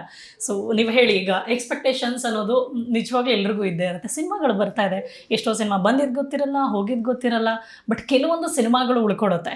ಸೊ ಆ ಲಿಸ್ಟ್ಗೆ ಕಲ್ಟ್ ಯಾವ ರೇಂಜಿಗೆ ರೀಚ್ ಆಗ್ಬೋದು ಅಂತ ಅನಿಸುತ್ತೆ? ಖಂಡಿತ ರೀಚ್ ಆಲ್ರೆಡಿ ಆಗಿದೆ, ಬಟ್ ಸಿನಿಮಾ ರಿಲೀಸ್ ಆದ್ಮೇಲೆ ನೆಕ್ಸ್ಟ್ ಲೆವೆಲ್ ರೀಚ್ ಆಗುತ್ತೆ ಅಂತ ಅನ್ಸುತ್ತೆ. ಇಡೀ ತಂಡಕ್ಕೆ ಒಳ್ಳೇದಾಗಬೇಕು ಹೊರತು ನನಗೆ ಈ ಸಿನಿಮಾಯಿಂದ ನಾನು ನೆಕ್ಸ್ಟ್ ಸ್ಟಾರ್ ಆಗ್ಬಿಡ್ತೀನಿ ಆ ಥರ ಎಲ್ಲ ನನಗೆ ಯಾವ ಎಕ್ಸ್ಪೆಕ್ಟೇಷನ್ಸ್ ಯಾವ ಸಿನಿಮಾ ಮೇಲೂ ನನಗಿರಲ್ಲ. ಬಿಕಾಸ್ ನಮ್ಮ ಸಕ್ಸಸ್ ಮೆಟ್ಲು ಹತ್ಕೊಂಡು ಒಂದಾದ್ಮೇಲೆ ಒಂದು ಹೋಗಬೇಕು, ಲಿಫ್ಟಲ್ಲಿ ಸಕ್ಕಂತ ಹೋದರೆ ಅದಕ್ಕೆ ಮಜಾ ಸಿಗಲ್ಲ. ಸೊ ಈ ಸಿನಿಮಾ ಆನ್ ಟೋಟಲ್ ಸರ್ ಹೇಗೆ ಅದನ್ನು ಮಾಡಿದ್ದಾರೆ, ಅದು ಜನಕ್ಕೆ ಎಮೋಷನಲಿ ಕನೆಕ್ಟ್ ಆಗುತ್ತೆ. ಆಮೇಲೆ ಈಸಿ ರೈಟಿಂಗ್, ತುಂಬಾ ನಾವು ಇದಂತೂ VFX ತೋರಿಸಿದೀವಿ, ಆ ಥರ ಗ್ರೇಡಿಂಗ್ ಮಾಡಿದೀವಿ, ಈ ಥರ ಮಾಡಿದೀವಿ, ಆ ಥರ ಶೂಟಿಂಗ್ ಮಾಡಿದೀವಿ, ಎಲ್ಲೋ ಶೂಟ್, ಆ ಥರ ಯಾವುದೂ ಇಲ್ಲ. It is a very simple line. ನಮ್ಮ ಸುತ್ತಮುತ್ತನೇ ಚಿತ್ರದುರ್ಗ, ಮಂಗಳೂರು ಇರೋ ಅಲ್ಲೇ ನಮ್ಮ ಸುತ್ತಮುತ್ತ ಜಾಗದಲ್ಲೇ ನಾವು ಶೂಟಿಂಗ್ ಮಾಡಿರೋದು. ಸೊ ಜನಕ್ಕೆ ಖಂಡಿತ ನನ್ನ ಪಾತ್ರ ಇರ್ಬೋದು, ರಚಿತಾ ಮ್ಯಾಮ್ ಇರ್ಬೋದು, ಇವ್ರ ಪಾತ್ರ ಇರ್ಬೋದು, ಎಲ್ಲೋ ಅವ್ರ ಲೈಫಲ್ಲಿ ನಡೆದಿರುತ್ತೆ. ಅದಂದ್ರೆ ಇವಾಗ ಸ್ಕೂಲ್ ಡೇಸಲ್ಲಿ ಏನೋ ಒಂದು ಲವ್, ಇಲ್ಲ ಕಾಲೇಜ್ ಡೇಸಲ್ಲಿ ಆಗಿರೋ ಲವ್ ಎಲ್ಲೋ ಹಿಂಗೆ ಕನೆಕ್ಟ್ ಆಗಿ ಹಿಂಗೆ ಹೋಗುತ್ತೆ. ಸೊ ಡೆಫಿನೆಟ್ಲಿ ಜನಕ್ಕೆ ಕನೆಕ್ಟ್ ಆಗುತ್ತೆ. ಓಕೆ, ಈ ಸಕ್ಸಸ್ ಆ್ಯಂಡ್ ಫೇಲ್ಯೂರ್ ಅಂತ ಬಂದಾಗ ಸಕ್ಸಸ್ ಯಾಕಿಲ್ಲ, ಫೇಲ್ಯೂರ್ ಯಾಕೆ ಅಂತ ಒಂದು ವಿಚಾರ ಬಂದರೆ ಕೆಲವೊಮ್ಮೆ ಅನ್ಸುತ್ತೆ ಸರ್, ಒಬ್ಬ ಆಡಿಯನ್ ಆಗಿ ನಾವು ಸಿನಿಮಾಗಳು ನೋಡಿದಾಗ ಅದು ಹೇಗೆ ಫೀಲ್ ಆಗಬೇಕು ಅಂತಂದರೆ, ನಾವು ಜಸ್ಟ್ ಆಡಿಯನ್ ಆಗಿ ನೋಡಿದ್ರೆ ಈ ಸಿನಿಮಾ ಒನ್ ಟೈಮ್ ವಾಚ್ ಅಂತ ಹೇಳುವಾಗ ರಿಯಾಕ್ಷನ್ ಬೇರೆ ಇರುತ್ತೆ, ಇನ್ನೊಂದ್ಸರಿ ನೋಡ್ಬೋದು ಸಿನಿಮಾ ಅಂತ ಹೇಳೋ ರಿಯಾಕ್ಷನ್ ಬೇರೆ ಇರುತ್ತೆ.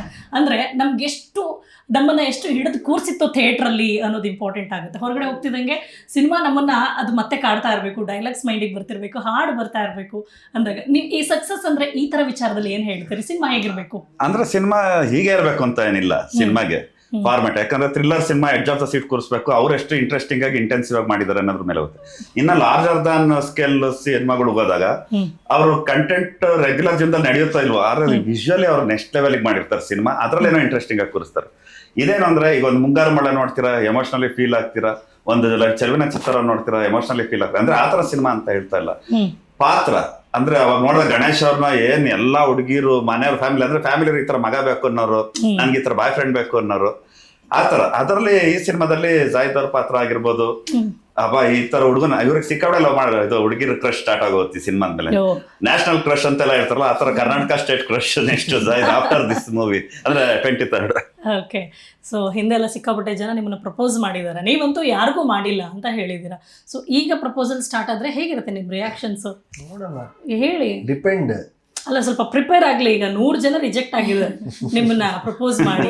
ನೆಕ್ಸ್ಟ್ ಪ್ರಪೋಸ್ ಮಾಡೋರು ಅಲ್ಲ, ನೀವು ಅದನ್ನ ಹೇಳಿರೋದು ಕೇಳ್ಪಟ್ಟಿದ್ದೀನಿ, ಅದಕ್ಕೆ ಪ್ರಶ್ನೆ. ಸೊ ಈಗ ನೆಕ್ಸ್ಟ್ ಪ್ರಪೋಸ್ ಮಾಡ್ಬೇಕಾಗಿರೋರು ಅವ್ರ ಕ್ವಾಲಿಟೀಸ್ ಹೇಗಿರ್ಬೇಕು? ನನಗೆ ಆ ಥರ ಏನು ಡಿಮಾಂಡ್ಸ್ ಅದಿಲ್ಲ, ತುಂಬಾ ಸಿಂಪಲ್. ನೋಡಿ ಸರ್, ಎಷ್ಟು ಜನ ಪ್ರಪೋಸ್ ಮಾಡಿದರೆ ಒಪ್ಕೊಂಡಿಲ್ಲ, ಆದ್ರೆ ನೆಕ್ಸ್ಟ್ ಪ್ರಪೋಸ್ ಮಾಡೋರು ಹೀಗೆ ಇರ್ಬೇಕು ಅಂತ ಇಲ್ಲ. ಇದು ಹೆಂಗೆ ಅಂತ? ಅಯ್ಯೋ, ನಾವು ಆಸೆ ಪಡೋದೆಲ್ಲ ಸಿಗ್ಬಿಡುತ್ತಮ್ಮ. ಅದು ಹೇಳಿ. ನನಗೆ ಚಂದ ಹುಡುಗ ಬೇಕು, ಅವ್ನು ಏನೋ ಇಂಗ್ಲಿಷ್ ಚೆನ್ನಾಗಿ ಮಾತಾಡ್ಬೇಕು, ಎಜುಕೇಟೆಡ್ ಇರಬೇಕು, ದುಡ್ಡು ಇರ್ಬೇಕು, ಅದೆಲ್ಲ ನಿಮ್ಗಿದೆ. ಪಾಯಿಂಟ್ ಆಫ್ ವ್ಯೂ ಹೇಳ್ತಾರೆ, ಜಾಸ್ತಿನೇ ಇದೆ ಅದೆಲ್ಲ. ಆ ಎಕ್ಸ್ಪೆಕ್ಟೇಷನ್ ಸಿಗಲ್ಲ. ನಮ್ಮ ಹಣದಲ್ಲಿ ಏನಿದೆ ಅದು ಬರುತ್ತೆ, ಯಾಕೆ ಅಷ್ಟೊಂದು ತಲೆ ಕೆಡ್ಸ್ಕೊಳ್ಬೇಕು? ಅಂದ್ರೆ ಹಣೆ ಬರದಲ್ಲಿ ಏನಿದೆ ಅದು ಬರುತ್ತೆ. ಸೊ ನಿಮ್ ಕಡೆಯಿಂದ ಯಾವ ಪ್ರಯತ್ನ ಇರಲ್ಲ. ಬೇಸಿಕಲಿ ಅವ್ರಿಗೆ ಇಂಟ್ರೆಸ್ಟ್ ಇಲ್ಲ ಅಷ್ಟೇ, ಈ ಹುಡುಗಿ ಹಿಂಗೆ ಇರ್ಬೇಕು ಅಂತಲ್ಲ, ಅವ್ರಿಗೆ ಲವ್ ಮಾಡ್ಕೋ ಕುತ್ಕೋ ಅದು ಇಂಟ್ರೆಸ್ಟ್ ಇಲ್ಲ. ಮಾಡ್ಕೊಂತೀನಿ ಮೋಲ್ಡ್. ಸಿನಿಮಾ ಪ್ಯಾಷನ್ ಅವ್ರಿಗಷ್ಟೇ, ಹೀರೋ ಆಗಿ ನಾನು ನಿಂತ್ಕೋಬೇಕು, ಒಳ್ಳೆ ಕಲಾವಿದ ಅಂತ ಪ್ರೂವ್ ಮಾಡ್ಬೇಕು, ಅಷ್ಟೇ ಅವ್ರ ಪ್ಯಾಷನ್. ಓಕೆ, ಹಾಗೆ. ಸೊ ನೀವೇನು ಹೇಳ್ತೀರಿ? 100 ನನ್ಗೊಬ್ರು ಪ್ರಪೋಸ್ ಮಾಡಿಲ್ಲ ಅಂತ ಯೋಚನೆ ಮಾಡ್ತಾ ಇದ್ದೀನಿ. ಅದೇ 100 ಪ್ರಪೋಸ್ ಮಾಡಕ್ ಆಗುತ್ತಾ ಅಂತ ಯೋಚನೆ ಮಾಡ್ತೀನಿ. ಇಲ್ಲ ಮೋಸ್ಟ್ಲಿ ನಾನು ಯಾರಿಗೂ ಅಲ್ಲಿ ತನಕ ಬಿಟ್ಕೊಟ್ಟಿಲ್ಲ ಅನ್ಸುತ್ತೆ. ನಮ್ಮಮ್ಮ ಬೇರೆ ಸ್ಟ್ರಿಕ್ಟ್ ಆಗಿದ್ರು ಕಾಲೇಜಲ್ಲೂ. ಇವಾಗ ಅನ್ಸುತ್ತೆ ಒಂದ್ ಸ್ವಲ್ಪ ಆದ್ರೂ ಲೀನಿಯಂಟ್ ಆಗಿದ್ರೆ ಯಾರಾದ್ರೂ ಪ್ರಪೋಸ್ ಮಾಡಿರೋರು. ಅದೆಲ್ಲ ಇವ್ರಿಬ್ರು ಸಿನಿಮಾಲ್ಲೇ ಮಾಡ್ತಿದ್ದಾರೆ ಕಲ್ಟಲ್ಲಿ. ಎಲ್ಲ ಲವ್, ಇನ್ನೊಂದು ಮತ್ತೊಂದು ಫೇಲ್ಯೂರ್ ಎಲ್ಲ ಸಿನಿಮಾದಲ್ಲೇ. ರಿಯಲ್ ಇಲ್ಲ ಆಕ್ಚುಲಿ ಹೌದು, ದಟ್ ಇಸ್ ಟ್ರೂ. ರಿಯಲ್ ಅಲ್ಲಿ ತುಂಬಾ ಚೆನ್ನಾಗಿರುತ್ತೆ. ಸಿನಿಮಾ ನೋಡಿ ಎಷ್ಟೋ ಇಂಪ್ಲಿಮೆಂಟ್ ಮಾಡ್ಕೊಂಡಂತ ವಿಚಾರಗಳು ಇದೆ, ಅದನ್ನ ನೋಡಿ ಎಚ್ಚರಿಕೆ ಪಟ್ಟಂಥದ್ದು ಇದೆ. ಯಾಕಂದ್ರೆ ಈಗ ನೀವೇ ಹೇಳಿದಿರಿ, ಇದು ಎಷ್ಟೋ ಗಂಡ್ಮಕ್ಳು ಲವ್ ಅದು ಇದು ಅಂತ ಹೇಳಿ ಹಾಳಾಗ್ತಾ ಇರೋದಿರ್ಬೋದು, ಅಥವಾ ಎಷ್ಟೋ ಫ್ಯಾಮಿಲಿಗಳಿಗೆ ಒಳ್ಳೆ ಮೆಸೇಜ್ ಹೋಗುತ್ತೆ ಅಂತ ಹೆಂಗೆ ಹೇಳ್ತಾರೆ ಅಂದ್ರೆ ಸಿನಿಮಾ ನೋಡಿ ಬದಲಾಗ್ತಾರೆ ಅನ್ನೋದು ನಿಜ ಕೂಡ ಹೌದು. ಒಂದಷ್ಟು ಜನ ಇಂಪ್ಲಿಮೆಂಟ್ ಮಾಡ್ಕೊಳ್ತಾರೆ. ಸೊ ಹಾಗಾಗಿ ಇದು ಯಾವ ತರ ಫ್ಯಾಮಿಲಿಗೆ ಒಳ್ಳೆ ಮೆಸೇಜ್ ನಾವು ರಿಯಲೈಸ್ ಮಾಡಿಸ್ಬೋದು ಅಷ್ಟೇ, ನಾವು ಮಾಡ್ತಿರೋದು ತಪ್ಪು ಅಂತ. ಸರಿ ಮಾಡ್ಕೊಳ್ಳೋದು, ಸರಿ ಪಡೋದು ಅದು ಅವ್ರಿಗೆ ಬಿಟ್ಟಿದ್ದು. ಈಗಂದ್ರೆ ನಾವು ಮಾಡೋದು ಸಿನಿಮಾ ಎಂಟರ್ಟೈನ್ಮೆಂಟ್ಗೆ. ನಿಮ್ಮ 2.5 hours ನಿಮ್ಮ ಮೈಂಡ್ನ ರಿಫ್ರೆಶ್ಮೆಂಟ್ ಮಾಡಿ ನಿಮ್ಮ ಒಳ್ಳೆ ಮೂಡಿಂದ ಆಚೆ ಕಳಿಸ್ಬೇಕು, ಅಷ್ಟೇ ನಮ್ಮ ಕರ್ತವ್ಯ. ಓಕೆ, ಅಲ್ಲ ಯಾಕಂದ್ರೆ ನೀವು ಹೇಳಿದ್ರು ಒಳ್ಳೆ ಮೆಸೇಜ್ ಅಂತ ಸಿಗುತ್ತೆ ಸಿನಿಮಾ ಥ್ರೂ ಅಂತ, ಅದು ಅವ್ರಿಗೆ ಬಿಟ್ಟಿದ್ದು. ಅದನ್ನ ಅವ್ರು ಯಾವ ರೀತಿ ತಗೊಳ್ತಾರೆ, ಸೀರಿಯಸ್ ಆಗಿ ತಗೊಂಡ್ರೆ ಒಳ್ಳೇದು, ತಗೊಳ್ಳಿಲ್ಲ ಅಂದ್ರೆ ಅವ್ರಿಗೆ. ನಮ್ಮ ತಂಡದಿಂದ ಅಂತೂ ಒಳ್ಳೆ ಮೆಸೇಜ್ ಇದೆ. ಪೇರೆಂಟ್ಸ್ ಆಗ್ಲಿ, ಪ್ರತಿಯೊಬ್ರು ನೋಡೋದು ಯೂತ್ಸ್ ಆಗ್ಲಿ, ಪ್ರತಿಯೊಬ್ರು ನೋಡಿ ಒಂದು ಒಳ್ಳೆ ಮೆಸೇಜ್ ಇದೆ. ಕ್ಲೈಮ್ಯಾಕ್ಸ್ ಅಲ್ಲಿ ಅದ್ಭುತವಾದ ಮೆಸೇಜ್ ಇದೆ, ವಿಷಯನೂ ತುಂಬಾ ಚೆನ್ನಾಗಿದೆ. ಬಟ್ ಏನಂದ್ರೆ ಅವ್ರು ಹೇಳ್ದಂಗೆ ತಗೊಂಡದ್ದು ಇವತ್ತು ಗೊತ್ತಲ್ಲ ಜನ. ಈಗ ಒಂದು ಸಾವುಗೋದ್ರೆ ಅಲ್ಲಿ ಎಲ್ಲ ಅನಿಸ್ಬಿಡುತ್ತೆ, ಇಷ್ಟೇ ಲೈಫ್ ಇನ್ ಮುಂದೆ ಖುಷಿಯಾಗಿರೋದಿದೆ 2 ದಿನ ಅಷ್ಟೇ ಬಂದ ತಕ್ಷಣ ಎಲ್ಲ ಅದೇ ಅಷ್ಟು ಇಂಪ್ಯಾಕ್ಟ್ ಇರುತ್ತೆ ಎದುರುಗಡೆ ನಡೆಯೋದು. ಇನ್ ಸಿನಿಮಾ ನೋಡಿ ಬದಲಾಗ್ತಾರೆ ಅನ್ನೋದು ಅದು ಅಣ್ಣವ್ರ ಕಾಲಕ್ಕೆ ಹೋಯ್ತು. ಸೊ ಈಗ ಹೀರೋ ಅಂತ ಬಂದಾಗ ಸರ್, ಕೆಲವೊಮ್ಮೆ ಏನಾಗುತ್ತೆ, ಪರ್ಟಿಕ್ಯುಲರ್ ಹೀರೋಗೆ ಒಂದಷ್ಟು ಜನ ಫ್ಯಾನ್ ಬೇಸ್ ಅಂತ ಇರುತ್ತೆ. ಸೊ ಇವ್ರನ್ನ ಇದೇ ಕಾರಣಕ್ಕೆ ಅಕ್ಸೆಪ್ಟ್ ಮಾಡೋದಕ್ಕೆ ಒಂದು ರೀಸನ್ ಇರುತ್ತೆ. ಸೊ ನಾವನ್ನ ಯಾವುದೇ ಸಿನಿಮಾ ನೋಡ್ಲಿ ಅವ್ರ ನೆಕ್ಸ್ಟ್ ಸಿನಿಮಾ ಬರ್ತಾ ಇದೆ ಅಂದ್ರೆ we expect more than before cinema ಅಲ್ವಾ? Yes. ಸೊ ಆ ಥರ ಅಂತ ಬಂದಾಗ ನೀವೇನು ಹೇಳ್ತೀರಾ? ಸೊ ಇಲ್ಲ ಸಿನಿಮಾದಲ್ಲಿ ಹೀರೋನ ಒಂದು ಎಕ್ಸ್ಪೆಕ್ಟೇಷನ್ ಲೆವೆಲ್ಗೆ ರೀಚ್ ಮಾಡಿಸ್ಬೇಕು ಅಂತ ಆಸ್ ಅ ಡೈರೆಕ್ಟರ್ ಕೇಳ್ತಾ ಇದ್ದೀನಿ, ನಿಮ್ಮ ಪ್ರಯತ್ನಗಳು ಹೇಗಿರುತ್ತೆ? ಅಥವಾ ಈ ತರ ಒಪ್ಕೊಂಡಿದ್ದಾರೆ ಜನ, ಇವ್ರನ್ನ ಅಕ್ಸೆಪ್ಟ್ ಮಾಡಿದ್ದಾರೆ, ಸೊ ಇದೇ ತರ ಕೊಡ್ಬೇಕು ಅನ್ನೋ ತರ ಇರುತ್ತಾ ಒಬ್ಬ ಇಲ್ಲ, ಅದು ಅವ್ರಿಗೂ ಇಲ್ಲ ನನಗೂ ಇಲ್ಲ. ಅದು ಪರ್ಟಿಕ್ಯುಲರ್ ಬರೀ ಡೈರೆಕ್ಟರ್ ಆಗಿ ಬನಾರಸ್ ನಾನು ನೋಡಿದಾಗ ಇವ್ರು ಒಳ್ಳೆ ಕಲಾವಿದ, ಇವ್ರದ್ದು ಇನ್ನೂ ಬೇರೆ ಬೇರೆ ವಿಷಯಗಳಿದೆ ಇವರಲ್ಲಿ. ಆಮೇಲೆ ಏನ್ ಕೊಟ್ರು ಅದನ್ನ ನಿಭಾಯಿಸುವಂತ ಪೊಟೆನ್ಶಿಯಲ್ ಇರೋಂತ ಕಲಾವಿದ ಅನ್ನೋದು ನನಗೆ ಕಾಣಿಸ್ತಾ. ಸಿಕ್ಕದ್ಮೇಲೆ ಮೋರ್ ಎಷ್ಟು ನಾನು ಇವರಿಂದ ತಗೊಳಕ್ ಸಾಧ್ಯ ಎಲ್ಲಾದ್ರೂ ಪಾತ್ರಗಳು ತಗೊಂಡಿದ್ದೀನಿ. ಆಮೇಲೆ ಅದು ಆಸ್ ಅ ಡೈರೆಕ್ಟರ್ ಆಗಿ ನಾನು ಅದೇ ಕೆಲಸ ಮಾಡಕ್, ನಾನು ಇನ್ನೇನೀಗ ಏನು ಉಪಾಧ್ಯಕ್ಷ, ಆ ಜಾನರ ಬೇರೆ, ಆ ಸಿನಿಮಾನೇ ಬೇರೆ. ನಾನು ಅದನ್ನೇ ಮಾಡ್ತಾ ಇರಕ್ಕಲ್ಲ, ಜನಕ್ಕೂ ಬೋರ್ ಆಗುತ್ತೆ. ಸೊ ಜಾಹಿದ್ ಅವ್ರು ಏನ್ ಬನಾರಸಲ್ಲಿ ಮಾಡಿದಾರ ಅದು ಒಂದ್ ಸೈಡ್ ಬಿಡಿ, ಅದು ಬೇರೆ, ಇದು ಕಂಪ್ಲೀಟ್, ಇದು ಬೇರೆ. ಯಾಕಂದ್ರೆ ನೆಕ್ಸ್ಟ್ ಅವ್ರಿಗೆ ಡೈರೆಕ್ಷನ್ ಮಾಡೋ ಡೈರೆಕ್ಟರ್ ತಲೆ ಕೆಡ್ಸ್ಕೋಬೇಕಷ್ಟೇ. ಎಲ್ಲಾ ಇದ್ರಲ್ಲೇ ತೋರ್ಸಲ್ಲ, ನಾನ್ ನೆಕ್ಸ್ಟ್ ಏನ್ ಬರಿಬೇಕು ಅಂತ ಅವ್ನು ಯೋಚನೆ ಮಾಡ್ಬೇಕಷ್ಟೇ. ಹಂಗಾರೆ ನೀವೇ ಯೋಚನೆ ಮಾಡ್ಬೇಕು. ಹಾಗೆ ಆಗ್ಲಿ ಹಾಗೆ ಆಗ್ಲಿ ಸರ್, ಆಗತ್ತೆ, ಹಂಗೆ ಆಗುತ್ತೆ. Thank you. ಮತ್ತೆ ಜೈದ್ ಖಾನ್ ಟಾಪ್ ಅಲ್ಲಿ ಬರ್ತಾರೆ ಓಕೆ ಅಲ್ವಾ? ಟಾಪ್ ಅಲ್ಲಿ ಬರ್ತಾರೆ, ನಾವು ನೋಡ್ಬೇಕಷ್ಟೇ. ಇದೇ ಡೈರೆಕ್ಟರ್ ಮೇಲಿಕ್ಕೆ ಟಾಪ್ ಅಲ್ಲಿ ತರ್ತಾರೆ. ನೋಡೋಣ. ಸೊ ಈಗ ನೋಡಿ, ಹೀರೋಸ್ ಅಂತ ಬಂದು ನನಗೆ ಆ್ಯಕ್ಚುಲಿ ಇನ್ನೊಂದಿನ ಫಸ್ಟ್ ಕೇಳ್ಬಿಡ್ತೀನಿ ಮರ್ತೋಗ್ಬಾರ್ದು ಅಂತ. ಈ ಕ್ವೆಶನ್ ನನಗಿರಲಿಲ್ಲ, ಬಟ್ ನಿಮ್ಮ ಆನ್ಸರಿಂದ ಈ ಕ್ವೆಶನ್ ರೈಸ್ ಆಗಿದೆ ನನಗೆ. ನೀವು ಇಲ್ಲ ನಾನು ಸಿನಿಮಾಗಳು ನೋಡ್ತಾ ಇರಲಿಲ್ಲ ಅಂತ ಹೇಳಿದ್ದೀರ. ಸಿನಿಮಾಗಳನ್ನ ನೋಡ್ತಾ ಇಲ್ಲ, ಬಟ್ ಇವತ್ತು ನಿಮ್ಮ ಸಿನಿಮಾ ನೋಡೋಕ್ಕೆ ಆಡಿಯನ್ಸ್ ಬರಬೇಕು. ಸೊ ಇದನ್ನ ಹೇಗೆ ಕನ್ವೆ ಮಾಡ್ತೀರಿ, ಹೇಗೆ ಹೇಳ್ತೀರಾ? ನಾನು ಸಿನಿಮಾಗಳು ನೋಡಲ್ಲ ಅಂತಂದ್ರೆ ನನಗೆ ಈ ಚಟ ಹೇಗೆ ಬಂದು ನನಗೆ ಅರ್ಥ ಆಗಲ್ಲ. ಓಕೆ, ಆ ಪ್ರಶ್ನೆಗೆ ಯಾರಾದ್ರೂ ಕೇಳಿದ್ರೆ ಅದಕ್ಕೆ ನನ್ನ ಹತ್ರ ಉತ್ತರನೇ ಇಲ್ಲ. ಅದಕ್ಕೆ ನಾನು ಕೇಳ್ಪಟ್ಟೆ. ಕಮ್ಮಿ ಥಿಯೇಟರ್ಗಂತೂ ಬಿಡಿ ಲೆಕ್ಕ ಇಲ್ಲ, ಕಮ್ಮಿ ಕಳಿಸ್ತಾನೆ ಇಲ್ಲ ನನ್ನ ತಂದೆ ತಾಯಿ. ಹಬ್ಬ ಅಂದ್ರೆ ಒಂದು 5-6 ಸಿನಿಮಾ ನಾನು ಥಿಯೇಟರ್ಗೆ ಹೋಗ್ಬಿಟ್ಟು ಸಿನಿಮಾ ನೋಡಿರ್ಬೋದು ಅಷ್ಟೇ. ಟಿವಿ ಅದು ಇದು ಸಿಡಿ ಗಿಡಿ ಕ್ಯಾಸೆಟ್ ಹಾಕೊಂಡು ನೋಡೋದು ಬೇರೆ. ಥಿಯೇಟರ್ಗೆ ಹೋಗ್ಬಿಟ್ಟು ಕಮ್ಮಿ ಸಿನಿಮಾಗಳು. ಬಟ್ ಈ ಚಟ ಹೆಂಗ್ ಬಂದು ನನಗೂ ಗೊತ್ತಿಲ್ಲ. ಬಟ್ ಹೀರೋ ಆಗ್ಬೇಕು, ಸ್ಟಾರ್ ಆಗ್ಬೇಕು, ಚಿಕ್ಕ ವಯಸ್ಸಿಂದ ಒಂದು ಬುದ್ಧಿ ತಲೆಯಲ್ಲಿ ಫಿಕ್ಸ್ ಆಗೋಗ್ಬಿಟ್ಟಿತ್ತು ನನಗೆ. ಅಲ್ಲ, ಏನು ಮಿರರ್ ಮುಂದೆ ನಿಂತ್ಕೊಂಡು ನೋಡಕ್ ಚೆನ್ನಾಗಿದ್ದೀನಲ್ಲ, ನನಗೆ ಒಂದು ಫೈರ್ ಇತ್ತು ನನ್ನ ಒಳಗಡೆ. ನನಗೆ ನನ್ನ ಪೊಟೆನ್ಷಿಯಲ್ ನನಗೆ ಗೊತ್ತು, ನನ್ನ ಒಳಗಡೆ ಒಂದು ಟ್ಯಾಲೆಂಟ್ ಇದೆ ಅಂತೇಳಿ. ಇಲ್ಲ ಅಂದ್ರೆ ನನ್ನ ಫ್ಯಾಮಿಲಿನ ಅಗೇನ್ಸ್ಟ್ ಹೋಗಿ ಇಷ್ಟೆಲ್ಲ ನಾನು ಮಾಡ್ತಾ ಇರಲಿಲ್ಲ. ಓಕೆ, ಸೊ ನಿಮ್ಗೊಂದು ಪ್ಯಾಷನ್ ಇದೆ ಸರಿ, ಬಟ್ ಈಗ ಸಿನಿಮಾಗೆ ಕಳಿಸ್ತಾ ಇರಲಿಲ್ಲ ಅಂತ ನೀವು ಹೇಳಿದ್ರಿ. ಬಟ್ ನಾನು ಸಿನಿಮಾದಲ್ಲಿ ಆ್ಯಕ್ಟ್ ಮಾಡಬೇಕು, ಹೀರೋ ಆಗಬೇಕು ಅಂದಾಗ ಅವ್ರ ರಿಯಾಕ್ಷನ್ ಹೇಗಿತ್ತು ಮನೇಲಿ? ಫ್ಯಾಮಿಲಿ ರಿಯಾಕ್ಷನ್ ಹೇಗಿತ್ತು? ರಿಯಾಕ್ಷನ್ ಬೈದು ಬೇಕಾಗಿಲ್ಲ ಅಂತ ಹೇಳಿ ಇನ್ನೇನು ಹೇಳ್ತಾರೆ. ಅವ್ರಿಗೆ ಇವತ್ತಿಗೂ ಇಷ್ಟ ಇಲ್ಲ. ಹಾಂ, ನೋಡಿ ಸಿನಿಮಾದಲ್ಲಿ ಯಾವುದಾದ್ರೂ 1-2-3 ಸೀನ್ ನನಗೆ ನಿಜವಾಗ್ಲೂ ಇವತ್ತಿಗೂ ಶೂಟಿಂಗ್ ಮುಗ್ದಿದ್ರು ನೆನಪಾಗುತ್ತೆ ಅಂದರೆ ಆ ಥರ ಇನ್ಸಿಡೆಂಟ್ಸ್ ಏನಾದರೂ ಇದೆಯಾ? ಖಂಡಿತ ಚಳಿ ಬಿಟ್ಟು, ಗಾಳಿ ಬಿಟ್ಟು,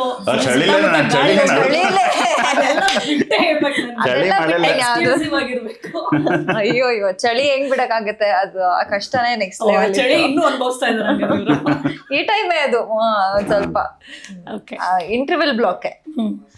ಅಂದ್ರೆ ನೋಡಕ್ಕೂ ಚೆನ್ನಾಗೆ, ಮಾಡಕ್ ಸ್ವಲ್ಪ ಅಷ್ಟು ಚೆನ್ನಾಗಿರ್ಲಿಲ್ಲ, ಕಷ್ಟ ಆಗಿತ್ತು. ಡೈಲಾಗ್ಸ್ ಜಾಸ್ತಿ ಇತ್ತು. ನಮ್ ಸರ್ ಸ್ವಲ್ಪ ಸ್ಪಾಟ್ ಅಲ್ಲೂ ಸ್ವಲ್ಪ ಚೇಂಜಸ್ ಮಾಡ್ತಾರೆ, ಅಂದ್ರೆ ಈ ತರ ಬೇಡ ಹೀಗ್ ಬೇಕು. ಸೊ ಅದನ್ನ ತಗೊಂಡು ಅದನ್ನ ಮಾಡಕ್ಕೆ ಚೆನ್ನಾಗಿತ್ತು, ಬಟ್ ಸಿಕ್ಕಾಪಟ್ಟೆ ಕಷ್ಟ ಇತ್ತು. ಆಮೇಲೆ ಇಂಟರ್ವ್ಯೂಲ್ ಆದ್ಮೇಲೂ ಕೂಡ ಆ ಸೀನು ತುಂಬಾ ಇಂಪ್ಯಾಕ್ಟ್ಫುಲ್ ಆಗಿದೆ. ನೋಡಿ, ಸೊ ಒಂದು ಸಿನಿಮಾ ಹೀರೋಗೊಂದು ಹೀರೋ ಆಯ್ಕೆ ಮಾಡ್ತೀರಿ. ಹೀರೋ ಆಯ್ಕೆಗೂ ಬಿಫೋರು ನಿಮ್ದಿರುತ್ತೆ ಸರ್, ಅವ್ರು ಹೇಗಿರ್ತಾರೆ, ಸೊ ನಮ್ಗೆ ಎಷ್ಟು ರೆಸ್ಪಾನ್ಸ್ ಮಾಡ್ತಾರೆ, ಯಾವ ಮಟ್ಟಿಗೆ ನಮ್ಗೆ ಅಡ್ಜಸ್ಟ್ ಆಗ್ತಾರೆ ಅಂತ ನೋಡಿದಾಗ ಇವ್ರ ಬಗ್ಗೆ ನಿಮ್ಗೆ ಮುಂಚೆನೇ ಗೊತ್ತಿತ್ತಾ? ನಾವು ತುಂಬಾ ಹಳೆ ಪರಿಚಯ. ನಾವು ಯಶ್ ಅವರು ವೆಸ್ಟ್ ಎಂಡ್ ಇದ್ರಲ್ಲ, ನಮ್ಮ ರಾಕಿಂಗ್ ಸ್ಟಾರ್, ಅವರು ವೆಸ್ಟ್ ಎಂಡ್ ಅಲ್ಲಿ ಇವ್ರು ಬರ್ತಾ ಇದ್ರು. ಯಶ್ ಅವ್ರ ಕಡೆಯಿಂದ ನಾವು ಪರಿಚಯ ಆದ್ವಿ. ಆಮೇಲೆ ಸುಮಾರು ಪಾರ್ಟಿ ಫಂಕ್ಷನ್ಸ್ ಅಲ್ಲಿ ಸಿಗ್ತಾ ಇದ್ವಿ. ಅರೆ ಸಿನಿಮಾ ಮಾಡ್ತೀವಿ ಅನ್ನೋದೇನು ನಮ್ಮ ತಲೆಯಲ್ಲಿ ಇರ್ಲಿಲ್ಲ. ಸೊ ಅವ್ರು ಬನಾರಸ್ ಆಯ್ತು, ಉಪಾಧ್ಯಕ್ಷ ಮಾಡ್ತಿದ್ವಿ, ಹಂಗೆ ಮತ್ತೆ ಸಿಕ್ಕಿದ್ವಿ. ಹಂಗೆ ಮಾತಾಡ್ತಾ ಯಾಕೆ ಮಾಡ್ಬಾರ್ದು ಒಂದು ಪ್ರಾಜೆಕ್ಟ್ ಅಂತ ಆ ಡಿಸ್ಕಷನ್. ಆಮೇಲೆ ರೆಸ್ಪಾನ್ಸ್ ಅನ್ನೋದು, ನಾನು ಆಸ್ ಎ ಡೈರೆಕ್ಟರ್ ನನಗೆ ಸ್ಪಂದಿಸ್ಲಿ ಅಂದ್ರೆ ನಾನು ಸಿನಿಮಾನೇ ಮಾಡಲ್ಲ. ಅದು ಅವರಲ್ಲಿ ಆ ಗುಡ್ ಕ್ವಾಲಿಟಿ ಇತ್ತು. ಅಂದ್ರೆ ನೀಟಾಗಿ ಮಾತಾಡ್ಸೋದಾಗ್ಲಿ, ಬಿಹೇವಿಯರ್, ಟ್ರೀಟ್ಮೆಂಟ್, ಒಬ್ಬರ ಜೊತೆ ನಡ್ಕೊಳ್ಳೋ ರೀತಿ, ಅದೆಲ್ಲ ನನಗೆ ತುಂಬಾ ಇಷ್ಟ ಆಯ್ತು. ಫಸ್ಟ್ ಅದು ಇಷ್ಟ ಆಗಬೇಕು, ಕರೆಕ್ಟ್. ನೆಕ್ಸ್ಟ್ ಅವ್ರು ಮಾಡ್ತಾರೆ ಅನ್ನೋದು ಗೊತ್ತಾಯ್ತು. ಸೊ ಅದು ನನಗೆ ಈಸಿ ಆಗಿದ್ದು ಜಾಬ್ ಅಷ್ಟೇ. ಸೊ ಯಾಕಂದ್ರೆ ಒಬ್ರು ಮಿನಿಸ್ಟ್ರ್ ಮಗ ಅಂತಂದಾಗ ಹೇಗೆ ರೆಸ್ಪಾಂಡ್ ಮಾಡ್ತಾರೋ, ಹೇಗೆ ಮಾಡಿದ್ರು, ಇವರು ಟೀಮ್ ಕೋಆರ್ಡಿನೇಷನ್ ಹೇಗಿತ್ತು ಅನ್ನೋದು ಖಂಡಿತ ಬರುತ್ತೆ, ಹೂವೇ ಬರೋದು. ಯಾರ್ಯಾದ್ರೂ ನೋಡಿದ ತಕ್ಷಣ ಅದು ಬರುತ್ತೆ. ಬಟ್ ಟೀಮ್ ವರ್ಕ್ ಅಂತೂ ಚೆನ್ನಾಗಿ ಕಾಣಿಸಿದೆ. ಸೊ ಅದಕ್ಕೆ ನಾನು ಎಷ್ಟೋ ಸಲ ಹೇಳ್ತೀನಿ ಅವ್ರಿಗೆ, ನೀವೇನಕ್ಕೆ ಮಿನಿಸ್ಟರ್ ಮಗ ಅನ್ನೋದೇ ಗೊತ್ತಾಗಲ್ವಲ್ಲ, ಆರಾಮಾಗಿ ಬಂದಿರ್ತೀರಾ, ಆರಾಮಾಗಿ ಹೋಗಿರ್ತೀರಾ, ಯಾರಿಗೂ ಗೊತ್ತಾಗಲ್ಲ, ಬರ್ತೀರಾ ಹೋಗ್ತೀರಾ, ಆರಾಮಾಗಿ ಶೂಟಿಂಗ್. ಬೇರೆ ನಾನೇ ಎಷ್ಟೋ ಸಲ ನಾನೇ ಆ ತರ ಇದ್ದಿದ್ರೆ ಒಂದು 500 ಮೀಟರ್ಸ್ ಒಂದು ಹೀಟ್ ಇರೋದು ಬರ್ತಾ ಇದ್ದೀನಿ ಅಂದ್ರೆ ನೀವೇನೋ ಮೇಂಟೈನ್ ಮಾಡಲ್ಲ ಒಂಚೂರು ಅಂದ್ರೆ ಅದು ಅವ್ರಿಗಿಲ್ಲ. ತುಂಬಾ ಸಿಂಪಲ್. ಇದುವರೆಗೂ ಇಡೀ ಸಿನಿಮಾದಲ್ಲಿ ಎಷ್ಟು ಕಡೆ ಅವ್ರನ್ನ ಮೀಟಿಂಗ್ ಮಾಡಿಸಿದ್ದೀನಿ, ಟೆಕ್ನಿಕಲ್ ಡಿಪಾರ್ಟ್ಮೆಂಟ್ ಆಗಿರ್ಬೋದು, ಹೊರಗಡೆ ಪಬ್ಲಿಕ್ ಆಗಿರ್ಬೋದು, ಈವನ್ ಊರುಗಳಿಗೆ ಹೋದಾಗ ಸ್ನೇಹಿತರು ಅಲ್ಲಿ ಜನ ಪರಿಚಯ ಆಗೋರೆಲ್ಲ ಸಿಗ್ತಾರಲ್ಲ, ಎಲ್ಲರೂ ಹೇಳ್ತಾರೆ ಏನ್ ನಿಮ್ ಹೀರೋ ಇಷ್ಟು ಸಿಂಪಲ್ ನಾವು ಅನ್ಕೊಂಡಿರ್ಲಿಲ್ಲ ಅಂದ್ರೆ ಅವರೇ ಆಲ್ರೆಡಿ ಏನೋ ತಲೆ ಇಟ್ಕೊಂಡಿರ್ತಾರೆ. ಹೌದು, ಅವ್ರು ಇವ್ರನ್ನ ನೋಡ್ಬಿಟ್ಟು ಏನು ಇಷ್ಟು ಸಿಂಪಲ್ ವ್ಯಕ್ತಿ ಅಂತ, ಅದೆಲ್ಲ ತುಂಬಾ ಖುಷಿ ಪಡೋಂಥ ವಿಷಯ. ಅದು ಮನುಷ್ಯ ಹಂಗೆ ಇರ್ಬೇಕು, ಫೈನಲಿ ಅಷ್ಟೇ ಉಳ್ಕೊಳ್ಳೋದು. ನಿಜ. ಸೊ ನಿಮ್ಗೆ ಹೇಗೆ ಬಂತಿದೆಯಲ್ಲ ಇಷ್ಟು ಸಿಂಪ್ಲಿಸಿಟಿ, ಮತ್ತೆ ನಾನು ಕೇಳ್ಪಟ್ಟಿದ್ದು ತುಂಬಾ ಡೌನ್ ಟು ಅರ್ತ್ ಇವರು ಅಂತ. ಸೊ ಹೇಗೆ ತಂದೆ ತಾಯಿಯಿಂದ ಇರ್ಬೋದು. ಓಕೆ. ನಮ್ಮ ಮನೇಲಿ ಎಲ್ಲರೂ ಹಾಗೇನೆ, ಯಾಕಂದರೆ ಅವರೆಲ್ಲ ತುಂಬ ಬಡವ್ರ ಕುಟುಂಬದಿಂದ ಬಂದಿರೋದ್ರಿಂದ ಸೊ ನನ್ನ ತಂದೆ ತಾಯಿ ನೇಚರಿಂದ ಬಂದಿರ್ಬೇಕೇನೋ. ಓಕೆ. ಸೊ ಯಾಕಂದ್ರೆ ಕೆಲವೊಬ್ಬರಿಗೆ ಬೆಳೀತಾ ಬೆಳೀತಾನೆ ಅವ್ರಿಗಿಲ್ಲ ಅಂದ್ರೂ ಸುತ್ತಮುತ್ತ ವಾತಾವರಣನೇ ಅವ್ರನ್ನ ಹಂಗೆ ಬದಲಾಯಿಸ್ಬಿಡುತ್ತೆ. ಚಿಕ್ಕ ವಯಸ್ಸಿಂದ ಹೀಗೇನೆ, ಚಿಕ್ಕ ನಮ್ಮ ವಯಸ್ಸಿಂದ ಮನೇಲಿ ಎಲ್ಲರೂ ಹೀಗೇನೆ. ಸೊ ಇನ್ನೊಂದು ಖುಷಿ ವಿಚಾರ ಏನಪ್ಪಾ ಅಂದ್ರೆ, ಈ ಭಾಷೆ ಅಂತ ಬಂದಾಗ ನೀವು ಅದಕ್ಕೆ ಸಲ್ಲಿಸ್ತಾ ಇರೋ ಗೌರವ ಒಂಥರ ಖುಷಿ ಆಗುತ್ತೆ ನಮಗೆ ಪರ್ಸನಲಿ. ಯಾಕೆ ಅಂತಂದ್ರೆ ಅಲ್ಲಿ ಉರ್ದೂರು ಯಾರು ನಿಮ್ಮನ್ನ ಉರ್ದುಲೇ ಮಾತಾಡ್ಬೋದಲ್ಲ, ಆ ಫೀಲ್ಡಲ್ಲಿ ನೀವು ಇದ್ದಾಗ ಸ್ಟೇಜ್ ಮೇಲೆ ಮಾತಾಡುವಾಗ ಹೇಳ್ತಾರೆ ನೀವು ಉರ್ದುಲೇ ಮಾತಾಡೋದಕ್ಕೆ, ಬಟ್ ನೀವು ಮೈಕ್ನ ಸೈಡ್ಗೆ ಇಡ್ತೀರಿ, ನೀವು ಆ ಭಾಷೆಯಲ್ಲಿ ಮಾತಾಡೋದಕ್ಕೆ ಹೋಗಲ್ಲ, ಕನ್ನಡದಲ್ಲಿ ಕೇಳೋ ಥರ ನೀವು ಅವ್ರಿಗೆ ರಿಯಾಕ್ಟ್ ಮಾಡ್ತೀರಿ. ಆ್ಯಂಡ್ ಒಬ್ಬರು ಹಿಂದಿಲಿ ಪ್ರಶ್ನೆ ಮಾಡ್ತಾರೆ, ಅವ್ರನ್ನ ಕರ್ನಾಟಕದಲ್ಲಿ ಇದ್ದೀರಾ, ಕನ್ನಡ ಕಲೀರಿ, ಕನ್ನಡದಲ್ಲಿ ಕೇಳಿ ಅಂತ ಹೇಳ್ತೀರಾ. ನಮ್ಮ ಭಾಷೆ ನಾವು ಹೆಂಗೆ ಬಿಟ್ಕೊಡಕ್ಕಾಗತ್ತಮ್ಮ? ನಾನು ಅದಕ್ಕೆ ಹೇಳೋದು, ನಮ್ಮ ಭಾಷೆಗಾಗ್ಬೋದು, ನಮ್ಮ ಸೀನಿಯರ್ಸ್ಗಾಗ್ಬೋದು, ನಾವು ಮರ್ಯಾದೆ ಕೊಡೋದು, ಪಕ್ಕದ ಇಂಡಸ್ಟ್ರಿ ಬಂದು ಮರ್ಯಾದೆ ಕೊಡ್ತಾನೆ, ಫಸ್ಟ್ ನಾವು ಕೊಡಬೇಕು, ಆಮೇಲೆ ನಮ್ಮನ್ನ ನೋಡಿ ಬೇರೆಯವ್ರು ಕೊಡ್ತಾರೆ. ಎಲ್ಲೂ ಓಕೆ ಅವ್ರಿಗೆ ಈ ಭಾಷೆಲಿ ಹೇಳಿದ್ರೆ ಅವ್ರಿಗೆ ಅರ್ಥ ಆಗುತ್ತೆ, ಉರ್ದುಲೇ ಮಾತಾಡ್ಬೇಡ ಅಂತ ನಿಮ್ಗೆ ಎಲ್ಲೂ ಅನಿಸಿಲ್ಲ. ಬರುತ್ತೆ, ಆದ್ರೆ ಅವ್ರ ಚಾನಲ್ ಬಂದ್ಬಿಟ್ಟು ಹಿಂದಿ, ನಾನು ಕೊಡಲ್ಲ ಅಂತ ಹೇಳಿದ್ದು. ಓ ಬಂದ್ರು ಎಸ್ಪೆಷಲಿ ನಾನು ನೋಡಿದ್ದು ಓಕೆ. ಬೆಳಗಾಂ, ಬಾಗಲಕೋಟ್, ಬಿಜಾಪುರ್, ಬೀದರ್, ಗುಲ್ಬರ್ಗ ಸ್ವಲ್ಪ ಹಿಂದಿನ ಜಾಸ್ತಿ ಮಾತಾಡ್ತಾರೆ. ನಾನು ಮುಸ್ಲಿಮ್ಸ್ ಅಂತ ಹೇಳ್ತಿಲ್ಲ, ನಾನ್ ಮುಸ್ಲಿಮ್ಸ್ ಅವರು ಅಷ್ಟೇ. ಅದನ್ನು ತುಂಬಾ ಬೇಜಾರಾಯಿತು, ಏನಕ್ಕೆ ಅಂತ ಹೇಳಿ. ಏನಕ್ಕಂದ್ರೆ ಸ್ವಲ್ಪ ಬಾಂಬೆ ಕರ್ನಾಟಕ, ಹೈದರಾಬಾದ್ ಕರ್ನಾಟಕ ಇರೋದ್ರಿಂದ ಅಲ್ಲಿ ಎಲ್ಲರೂ ಸ್ವಲ್ಪ ಈಸಿ ಲ್ಯಾಂಗ್ವೇಜ್ ಅಂತ ಹೇಳ್ಬಿಟ್ಟು ಅವರು ಟೇಕ್ ಇಟ್ ಫಾರ್ ಗ್ರಾಂಟೆಡ್ ತಗೊಂಡ್ಬಿಡ್ತಾರೆ. ಅದಕ್ಕೆ ನಾನು ಎಲ್ಲ ಹೋದ್ರು ಕೂಡ ಹೇಳೋದು ಅವ್ರಿಗೆ, ಅದನ್ನು ದಯವಿಟ್ಟು ಭಾಷೆ ಬಿಟ್ಕೊಡ್ಬೇಡಿ, ಇದು ನಮ್ಮ ನಾಡು, ಅದನ್ನ ಮರಿಬೇಡಿ. ಇದು ತಮಿಳಿಯನ್ಸ್ ಬಿಟ್ಕೊಡ್ತಾರ? ಇಲ್ಲ. ಇದೇ ಕೇರ್ಲೆಸ್ ಮುಸ್ಲಿಮ್ಸ್ ನಮ್ಮ ಅವ್ರ ಹಿಂದಿ ಒಂದು ಪದ ಮಾತಾಡ್ಬಿಟ್ರೆ ನಾನು ಹೆಸರು ಚೇಂಜ್ ಮಾಡ್ಬಿಡ್ತೀವಿ. ಮಲಯಾಳಂ ಮಾತಾಡೋರು ಅವ್ರ ಭಾಷೆ ಬಿಟ್ಕೊಡಲ್ಲ, ಮನೆಯಲ್ಲೂ ಅಷ್ಟೇ, ಹೊರಗಡೆನೂ ಅಷ್ಟೇ. ನಮ್ಮ ಕರ್ನಾಟಕದಲ್ಲಿ ಯಾಕೆ ಹೀಗೆ? ಅದಕ್ಕೆ ನಮ್ಮದಲ್ಲಿ ಅಂತಲ್ಲ ಇಲ್ಲ. ಸೊ ಆ ಸ್ಟ್ಯಾಂಡ್ ನನ್ಗೆ ಬಹಳ ಖುಷಿ ಆಯ್ತು, ಹೆಮ್ಮೆ ಅನ್ಸುತ್ತಲ್ಲ ಸರ್ ಯಾರಿಗಾದ್ರೂ? ಖಂಡಿತ ಹೆಮ್ಮೆ ಅನ್ಸುತ್ತೆ. ಇಲ್ಲ, ಅವ್ರು ಅವಾಗಲೇ ಹೇಳ್ಬೇಕಾದ್ರೆ ಒಂದು ಜ್ಞಾಪಕ ಬಂತು, ಮಾತಾಡ್ತಿರಲ್ಲ ಅಂತ ಸುಮ್ಮನೆ. ಅವ್ರ ಫ್ಯಾಮಿಲಿ ಬಂದಿದ್ರು ಒಂದು 2 ಸಲ ಶೂಟಿಂಗ್ ಅಷ್ಟೇ, 2 ಸಲ. ಅದು ಬೆಂಗಳೂರಲ್ಲಿ ನಡಿಬೇಕಾರೆ ಅವ್ರ ಅಜ್ಜಿಯಿಂದ ಹೇಳಿ ದೊಡ್ಡ ಫ್ಯಾಮಿಲಿ ಅವ್ರದ್ದು, ಜಾಯಿಂಟ್ ಫ್ಯಾಮಿಲಿ. ಸೊ ಎಲ್ಲ ಬಂದಿದ್ರು. ಅವ್ರು ಬಂದಿರೋದೇ ಗೊತ್ತಿರಲ್ಲ, ಅಂದ್ರೆ ಒಂದು ಮಿನಿಸ್ಟರ್ ಫ್ಯಾಮಿಲಿ ಅಷ್ಟು ಒಂದು ಸ್ಟ್ಯಾಂಡರ್ಡ್ ಇದ್ರು ಸಿಂಪಲ್ ಆಗಿ ಅಲ್ಲೆಲ್ಲ ಕೂತಿರ್ತಾರೆ, ಒಂದು ಡಿಸ್ಟರ್ಬ್ ಮಾಡಲ್ಲ. ಒಂದ್ಸಲ ಇವ್ರು ಬಂದ್ಬಿಟ್ಟು ನನಗೆ ಕೇಳಿದ್ರು, ನಮ್ಮ ಅಜ್ಜಿ ಇಲ್ಲಿ ಬರ್ಬೋದ, ಮಾನಿಟರ್ ಮುಂದೆ ಕುತ್ಕೋಬೋದು ಅಂತ ಕೇಳ್ತಾರೆ. ಇದೇನಿದು ಹೆಂಗೆ ಕೇಳ್ತಿದ್ದಾನೆ? ಅಲ್ಲ ಡೈರೆಕ್ಟರ್ ಇದ್ದಾರೆ, ಅಲ್ಲೆಲ್ಲ ನಾನು ಹೋಗ್ಬೇಕೋ ಬೇಡ ಅಂತ ಅವ್ರ ಅಜ್ಜಿ. ಅಂದ್ರೆ ಅವಾಗ ಅನ್ಸ್ಬಿಡುತ್ತೆ ಇಂಥ ಫ್ಯಾಮಿಲಿ ಎಷ್ಟು ತೂಕ ಇದೆ, ಮೌಲ್ಯಗಳು ಅಂದ್ರೆ ಅದು ಕಲಿಸ್ಕೊಟ್ಟಿದ್ದಾರೆ. ಅದು ಅವರು ಹೇಳ್ತಾರೆ, ಅವ್ರು ನಮ್ಮ ಅಜ್ಜಿನೇ ನಮ್ಗೆಲ್ಲ ಮೇನ್, ಅವರೇ ಅಷ್ಟು ಚೆನ್ನಾಗಿ ನಮ್ಗೆಲ್ಲ ಹೇಳ್ಕೊಡೋದು ಪ್ರತಿಯೊಂದು. ಓಕೆ. ಸೊ ಇನ್ನು ಮಲೈಕ್ ಅವ್ರದ್ದು 2 ಶೇಡ್ಸ್ ಅಂತ ಬಂದಾಗ ಯಾವ ತರ ಅಂತ ಹೇಳ್ಬೋದಾ? ಒಂದೊಂದು ಹಾಡಲ್ಲಿ ನೋಡಿದೀವಿ, ಹೆಂಗೋ ಸಿನಿಮಾ ರಿಲೀಸಿಗೆ ಬಂದ್ಬಿಟ್ಟಿದೆ, ಸೊ ಹೇಳಲೇಬೇಕು. ರಿಲೀಸ್ ಆಗಿಲ್ವಲ್ಲ, ಇನ್ನು ರಿಲೀಸ್ ಬಂದಿದೆ ಅಷ್ಟೇ, ರಿಲೀಸ್ ಆಗಿಲ್ಲ. ಅಟ್ಲೀಸ್ಟ್ ಏನೋ ಒಂದು ಹೇಳ್ತಾರಲ್ಲ, ರುಚಿ ನೋಡೋದಕ್ಕಾದ್ರೆ ಏನಾದ್ರು ಅದಕ್ಕೋಸ್ಕರ ಟ್ರೇಲರ್ ರಿಲೀಸ್ ಇದೆ, ಅದರಲ್ಲೂ ನೋಡ್ತೀರಾ. ಈ ಕಂಟೆಂಟ್ಗಳು ಬಿಟ್ಟಿದ್ದೀವಿ, ಅದರಲ್ಲೂ ನೋಡ್ತೀರಾ. ಸೊ ಈಗಲೇ ಹೇಳಿದ್ರೆ ಜನ ಬಂದು ಸಿನಿಮಾ ನೋಡ್ಲಿ. ಸಖತ್ ಕಿಕ್ ಕೊಡ್ತಾರೆ ಇವರು ಸಿನಿಮಾಲಂತೂ, ಸಖತ್ ಒಳ್ಳೆ. ಆಮೇಲೆ ರಚಿತಾ ಅವ್ರ ಪಾತ್ರನೂ ಅಷ್ಟೇ, ಅವರು ತುಂಬಾ ಕಾಡೋ ಅಂತ ಪಾತ್ರ. ರಂಗಣ್ಣರವ್ರದ್ದು ಇವರು ಅಷ್ಟೇ ಸುಮಾರು ಕಡೆ ಕಾಡ್ತಾರೆ, ಫೀಲ್ ಆಗ್ತಾರೆ. ಹುಡುಗರಿಗಂತೂ ಕಿಲ್. 2 ಶೇಡ್ಸ್ ಅಲ್ಲಿ ಯಾವ್ದಾದ್ರು ಒಂದು ಶೇಡ್ ನಿಮ್ಗೆ ಕಷ್ಟ ಅಂತ ಅನ್ನಿಸ್ತಾ? Is it challenging? ಆಕ್ಟ್ ಮಾಡುವಾಗ ಯಾವ್ದು ಕಷ್ಟ ಅನ್ನಿಲ್ಲ ಸರ್, ಎಕ್ಸ್ಪ್ಲೇನ್ ಮಾಡುವಾಗ ಮಾಡಕ್ಕಾಗುತ್ತೋ ಇಲ್ವೋ ಅಂತ ಕಾಡಿದ ಪ್ರಶ್ನೆ ಇದೆ, ಬಟ್ ಆಕ್ಟ್ ಮಾಡುವಾಗ ಎಲ್ಲೂ ಕಷ್ಟ ಅನ್ಸಲಿಲ್ಲ. ಹಾಗೆ. ಸೊ ಕೆಲವೊಂದು ನಾನು ನೀವು ಸ್ಟೇಜ್ ಮೇಲೆ ಮಾತಾಡುವಾಗ ಅಬ್ಸರ್ವ್ ಮಾಡಿದ್ದೀನಿ, ತುಂಬ ಜನ ಡಿ ಬಾಸ್, ಜೈ ಡಿ ಬಾಸ್ ಅಂತೆಲ್ಲ ಕರೀತಾ ಇದ್ರು. ಸೊ ಇದು ಜಸ್ಟ್ ಸುಮ್ಮನೆ ಕಾಮನ್ ಪ್ರಶ್ನೆ ಏನಪ್ಪ ಅಂತಂದರೆ, ಈಗ ವಿಷಯ ಏನೇ ಇರಲಿ, ಕಂಟೆಂಟ್ ಏನೇ ಇರಲಿ, ಯಾವುದೇ ವಿಡಿಯೋ ಆಗಿರಲಿ, ಯಾವುದೇ ಸಿನಿಮಾ ಬಗ್ಗೆ ಆಗಿರಲಿ, ಸೊ ಕಮೆಂಟ್ ಮಾತ್ರ ಜೈ ಡಿ ಬಾಸ್ ಅಂತ ಬರುತ್ತೆ, ಸೌಂಡ್ಸ್ ಅದೇ ಥರ ಬರುತ್ತೆ. ಇದಕ್ಕೆ ಏನು ಹೇಳ್ತೀರಾ ನೀವು? ಖುಷಿ ಅಮ್ಮ, ಇನ್ನೇನು ಖುಷಿ ಆಗುತ್ತೆ ಅವ್ರನ್ನ ಮಾಡೋದು. ಬಟ್ ನಾನು ಮೊನ್ನೆ ಒಂದು ಚಿತ್ರದುರ್ಗ ರಿಲೀಜನ್ ವೇದಿಕೆಯಲ್ಲಿ ಅವ್ರಿಗೆ ರಿಕ್ವೆಸ್ಟ್ ಮಾಡಿಕೊಂಡೆ, ಕಲಾವಿದರು ವೇದಿಕೆಯಲ್ಲಿ ಬಂದು ಅವ್ರ ಮನಸ್ಸಲ್ಲಿ ಏನೋ 2 ಮಾತಿರುತ್ತೆ ನಿಮ್ಮ ಹತ್ರ ಹಂಚ್ಕೊಳ್ಬೇಕು ಅಂತ ಹೇಳಿ. ನೀವು ಮತ್ತೆ ಮತ್ತೆ ಕೂಗ್ತಾ ಇದ್ರೆ ಅದು ನಾವು ಡಿಸ್ಟ್ರಾಕ್ಟ್ ಆಗಿಬಿಟ್ಟು ಮರ್ತ್ಬಿಟ್ಟಿರ್ತೀವಿ. ಆಮೇಲೆ ಹೋಗ್ಬಿಟ್ಟು ಬೇಜಾರು ಮಾಡ್ಕೊಂಡು ಇದು ಮಾತಾಡ್ಬೇಕಾಯ್ತಲ್ಲ ಅದು ಮಾತಾಡ್ಬೇಕಾಯ್ತಲ್ಲ ಅಂತ. ಆಮೇಲೆ ಅವ್ರು ಡಿಸ್ರೆಸ್ಪೆಕ್ಟ್ ಮಾಡ್ತಾರದು ಕಲಾವಿದ್ರನ್ನ. ಯಾರೊಬ್ರು ನಾನಷ್ಟು ಅಂತಲ್ಲ, ಯಾರೇ ಇದ್ರು ಕೂಡ ಯಾರ್ದೋ ಒಬ್ರು ಹೆಸರು ಸೂಪರ್ ಸ್ಟಾರ್ ವ್ಯಕ್ತಿದ ಹೆಸರು ಕೂಗೋದು ಕಿರ್ಚಿ ಸ್ವಲ್ಪ ತಪ್ಪಿಲ್ಲ, ನೀವು ಅಭಿಮಾನ ನೀವು ತೋರಿಸ್ಕೊಳ್ತಾ ಇರೋದು. ಆದರೆ ನಮ್ಮ ಮಾತು ಮುಗಿದ ಮೇಲೆ ನೀವು ಎಷ್ಟು ಬೇಕಾದ್ರೂ ಕಿರ್ಚ್ಕೊಳ್ಳಿ, ಇಲ್ಲ ನಮ್ಮ ಮಾತು ಮುಂಚೆ ಎಷ್ಟು ಬೇಕಾದ್ರೂ ಕಿರ್ಚ್ಕೊಳ್ಳಿ, ಬೇಜಾರಿಲ್ಲ ನನಗೆ. ಸೊ ಅದನ್ನು ಅವ್ರಿಗೆ ಹೇಳ್ಕೊಟ್ಟೆ ಅಷ್ಟೇ, ಖುಷಿ ಆಗತ್ತೆ ಅಷ್ಟೇ, ಇನ್ನೇನು. ಸೊ ಅದೇ ನೀವು ಹೇಳಿದ್ರಿಂದನೇ ನಾನು ಈ ಪ್ರಶ್ನೆ ಕೇಳ್ಬೇಕಂತ ಕೇಳ್ಪಟ್ಟಿದ್ದೆ. ಸೊ ಇವಾಗ ನೋಡಿ ಸರ್, ಈಗ ಸಿನಿಮಾ ಬಗ್ಗೆ ಅಂತೂ ನೀವು ಇಟ್ಕೊಡ್ತಿಲ್ಲ, ಸೊ ಡೈರೆಕ್ಟರ್ ಪ್ರಶ್ನೆನೇ ನಾನು ನಿಮ್ಗೆ ಕೇಳಬೇಕು. ಸೊ ಈಗ ನಮ್ಮ ಕನ್ನಡದ ಸ್ಟಾರ್ಗಳು ನಮ್ಮ ಭಾಷೆಯಲ್ಲಿ ನಟಿಸಿ ಈಗ ಬೇರೆ ಲ್ಯಾಂಗ್ವೇಜಲ್ಲಿ ಹೋಗಿ ಆ್ಯಕ್ಟ್ ಮಾಡಿದಂಥವ್ರು ದೊಡ್ಡ ಸೂಪರ್ ಸ್ಟಾರ್ಗಳಾಗಿದ್ದು ನೋಡಿದ್ದೀವಿ, ಅಥವಾ ಅವ್ರನ್ನ ಬೇರೆ ರೀತಿಯೇ ನಾವು ನೋಡಿದ್ದೀವಿ. ಸೊ ಅಲ್ಲಿಗೆ ಹೇಗೆ ಅನ್ಸ್ಬಿಡುತ್ತೆ ಅಂದ್ರೆ, ಯಾಕೆ ಇಲ್ಲಿ ಆ ಥರ ನಮ್ಮ ಹೀರೋಯಿನ್ಸ್ನ ತೋರಿಸಿಲ್ಲ, ಇಲ್ಲೇ ಮಾಡ್ಬೋದಿತ್ತಲ್ಲ, ಇಲ್ಲೇ ಅವ್ರನ್ನ ಆ ಪರ್ಫಾರ್ಮೆನ್ಸ್ ತೆಗಿಬೋದಿತ್ತಲ್ಲ ಅವರಿಂದ, ಬಿಕಾಸ್ ದೇ ಆರ್ ಕೇಪಬಲ್, ಅವ್ರಿಗೆ ಆ ಎಬಿಲಿಟಿ ಇರೋದ್ರಿಂದನೇ ಅಲ್ಲಿ ಪರ್ಫಾರ್ಮ್ ಮಾಡಿದ್ದಾರೆ. But why not in Sandalwood ಅಂತ? ಅಂದ್ರೆ ಇಲ್ಲೂ ಇದೆ. ಇವಾಗ ಇವರು ಸಿಕ್ಕಿದ್ರು ಉಪಾಧ್ಯಕ್ಷದಲ್ಲಿ. ಈಗ ಮತ್ತೆ ನಾವು ಎರಡನೇ ಸಿನಿಮಾಗೂ ನಾನು ಮಲೈಕ ಬನ್ನಿ ಮಾಡೋಣ, ಚೆನ್ನಾಗಿದೆ ಕ್ಯಾರೆಕ್ಟರ್ ಅಂತ ನನಗೆ ಗೊತ್ತಾಯ್ತು ಪೊಟೆನ್ಷಿಯಲ್ ಇದೆ ಅಂತ. ಯಾಕಂದ್ರೆ ಉಪಾಧ್ಯಕ್ಷದಲ್ಲಿ ಫಸ್ಟ್ ಸೀನೇ ನೆಕ್ಸ್ಟ್ ಲೆವೆಲ್ ಸೀನ್ ಇಟ್ಬಿಟ್ಟಿದ್ದೆ ನಾನು. ಫಸ್ಟ್ ಈಗ ಪುಟಗಟ್ಲೆ ಪೇಜ್, ಅದು ರವಿಶಂಕರ್ ಅವರು, ಸಾಧು ಕೋಕಿಲ್ ಅವರು, ಚಿಕ್ಕಣ್ಣ, ಎಲ್ಲರೂ ಮುಂದೆ 300-400 ಜನ ಜೂನಿಯರ್ಸ್, ಇಷ್ಟು ದೊಡ್ಡದು ಫಸ್ಟ್ ಸೀನಲ್ಲೇ ಅವರು ಸಕ್ಕದ ಪರ್ಫಾರ್ಮ್ ಮಾಡಿದ್ರು. ಸೊ ಗೊತ್ತಾಯ್ತು. ಆಮೇಲೆ ನಾನು ಯಾವಾಗಲೇ ಆಗಲಿ ಶಿಖರನಾಥ್ ಆಗಿರ್ಬೋದು, ಯಾರ ಜೊತೆ ಕೆಲಸ ಮಾಡಿದ್ದೀನಿ ಎಲ್ಲರೂ ನಾನು ಮತ್ತೆ ಸಿನಿಮಾ ಮಾಡೋಣ ಅಂತಾನೆ ಕರಿತೀನಿ. ಆ ಥರದ್ದು ಏನಿಲ್ಲ, ನನ್ಗೆ ಭಾಳ ಇಷ್ಟ. ಇನ್ನು ಕೆಲವ್ರಿಗೆ ಎಲ್ಲ ಅವಕಾಶ ಇದೆ. ಇವಾಗ ಬ್ಯಾರಿಕೇಟ್ ಇಲ್ಲ ಸಿನಿಮಾಗೆ, ಕಲೆಗೆ, ಯಾವುದನ್ನು ಯಾರ್ಯಾರಿಗೆ ಎಲ್ಲೆಲ್ಲಿ ಶಕ್ತಿ ಇದೆ ಅದನ್ನ ಕಲೆನ ಅವ್ರೂ ಎಲ್ಲ ಕಡೆ ಅವ್ರೂ ತೋರ್ಸಕ್ಕೆ ಹೋಗ್ತಾ ಇರ್ತಾನೆ, ನಾವು ಎಷ್ಟು ಪೊಟೆನ್ಷಿಯಲ್ ಇದೀವಿ ಅಂತ.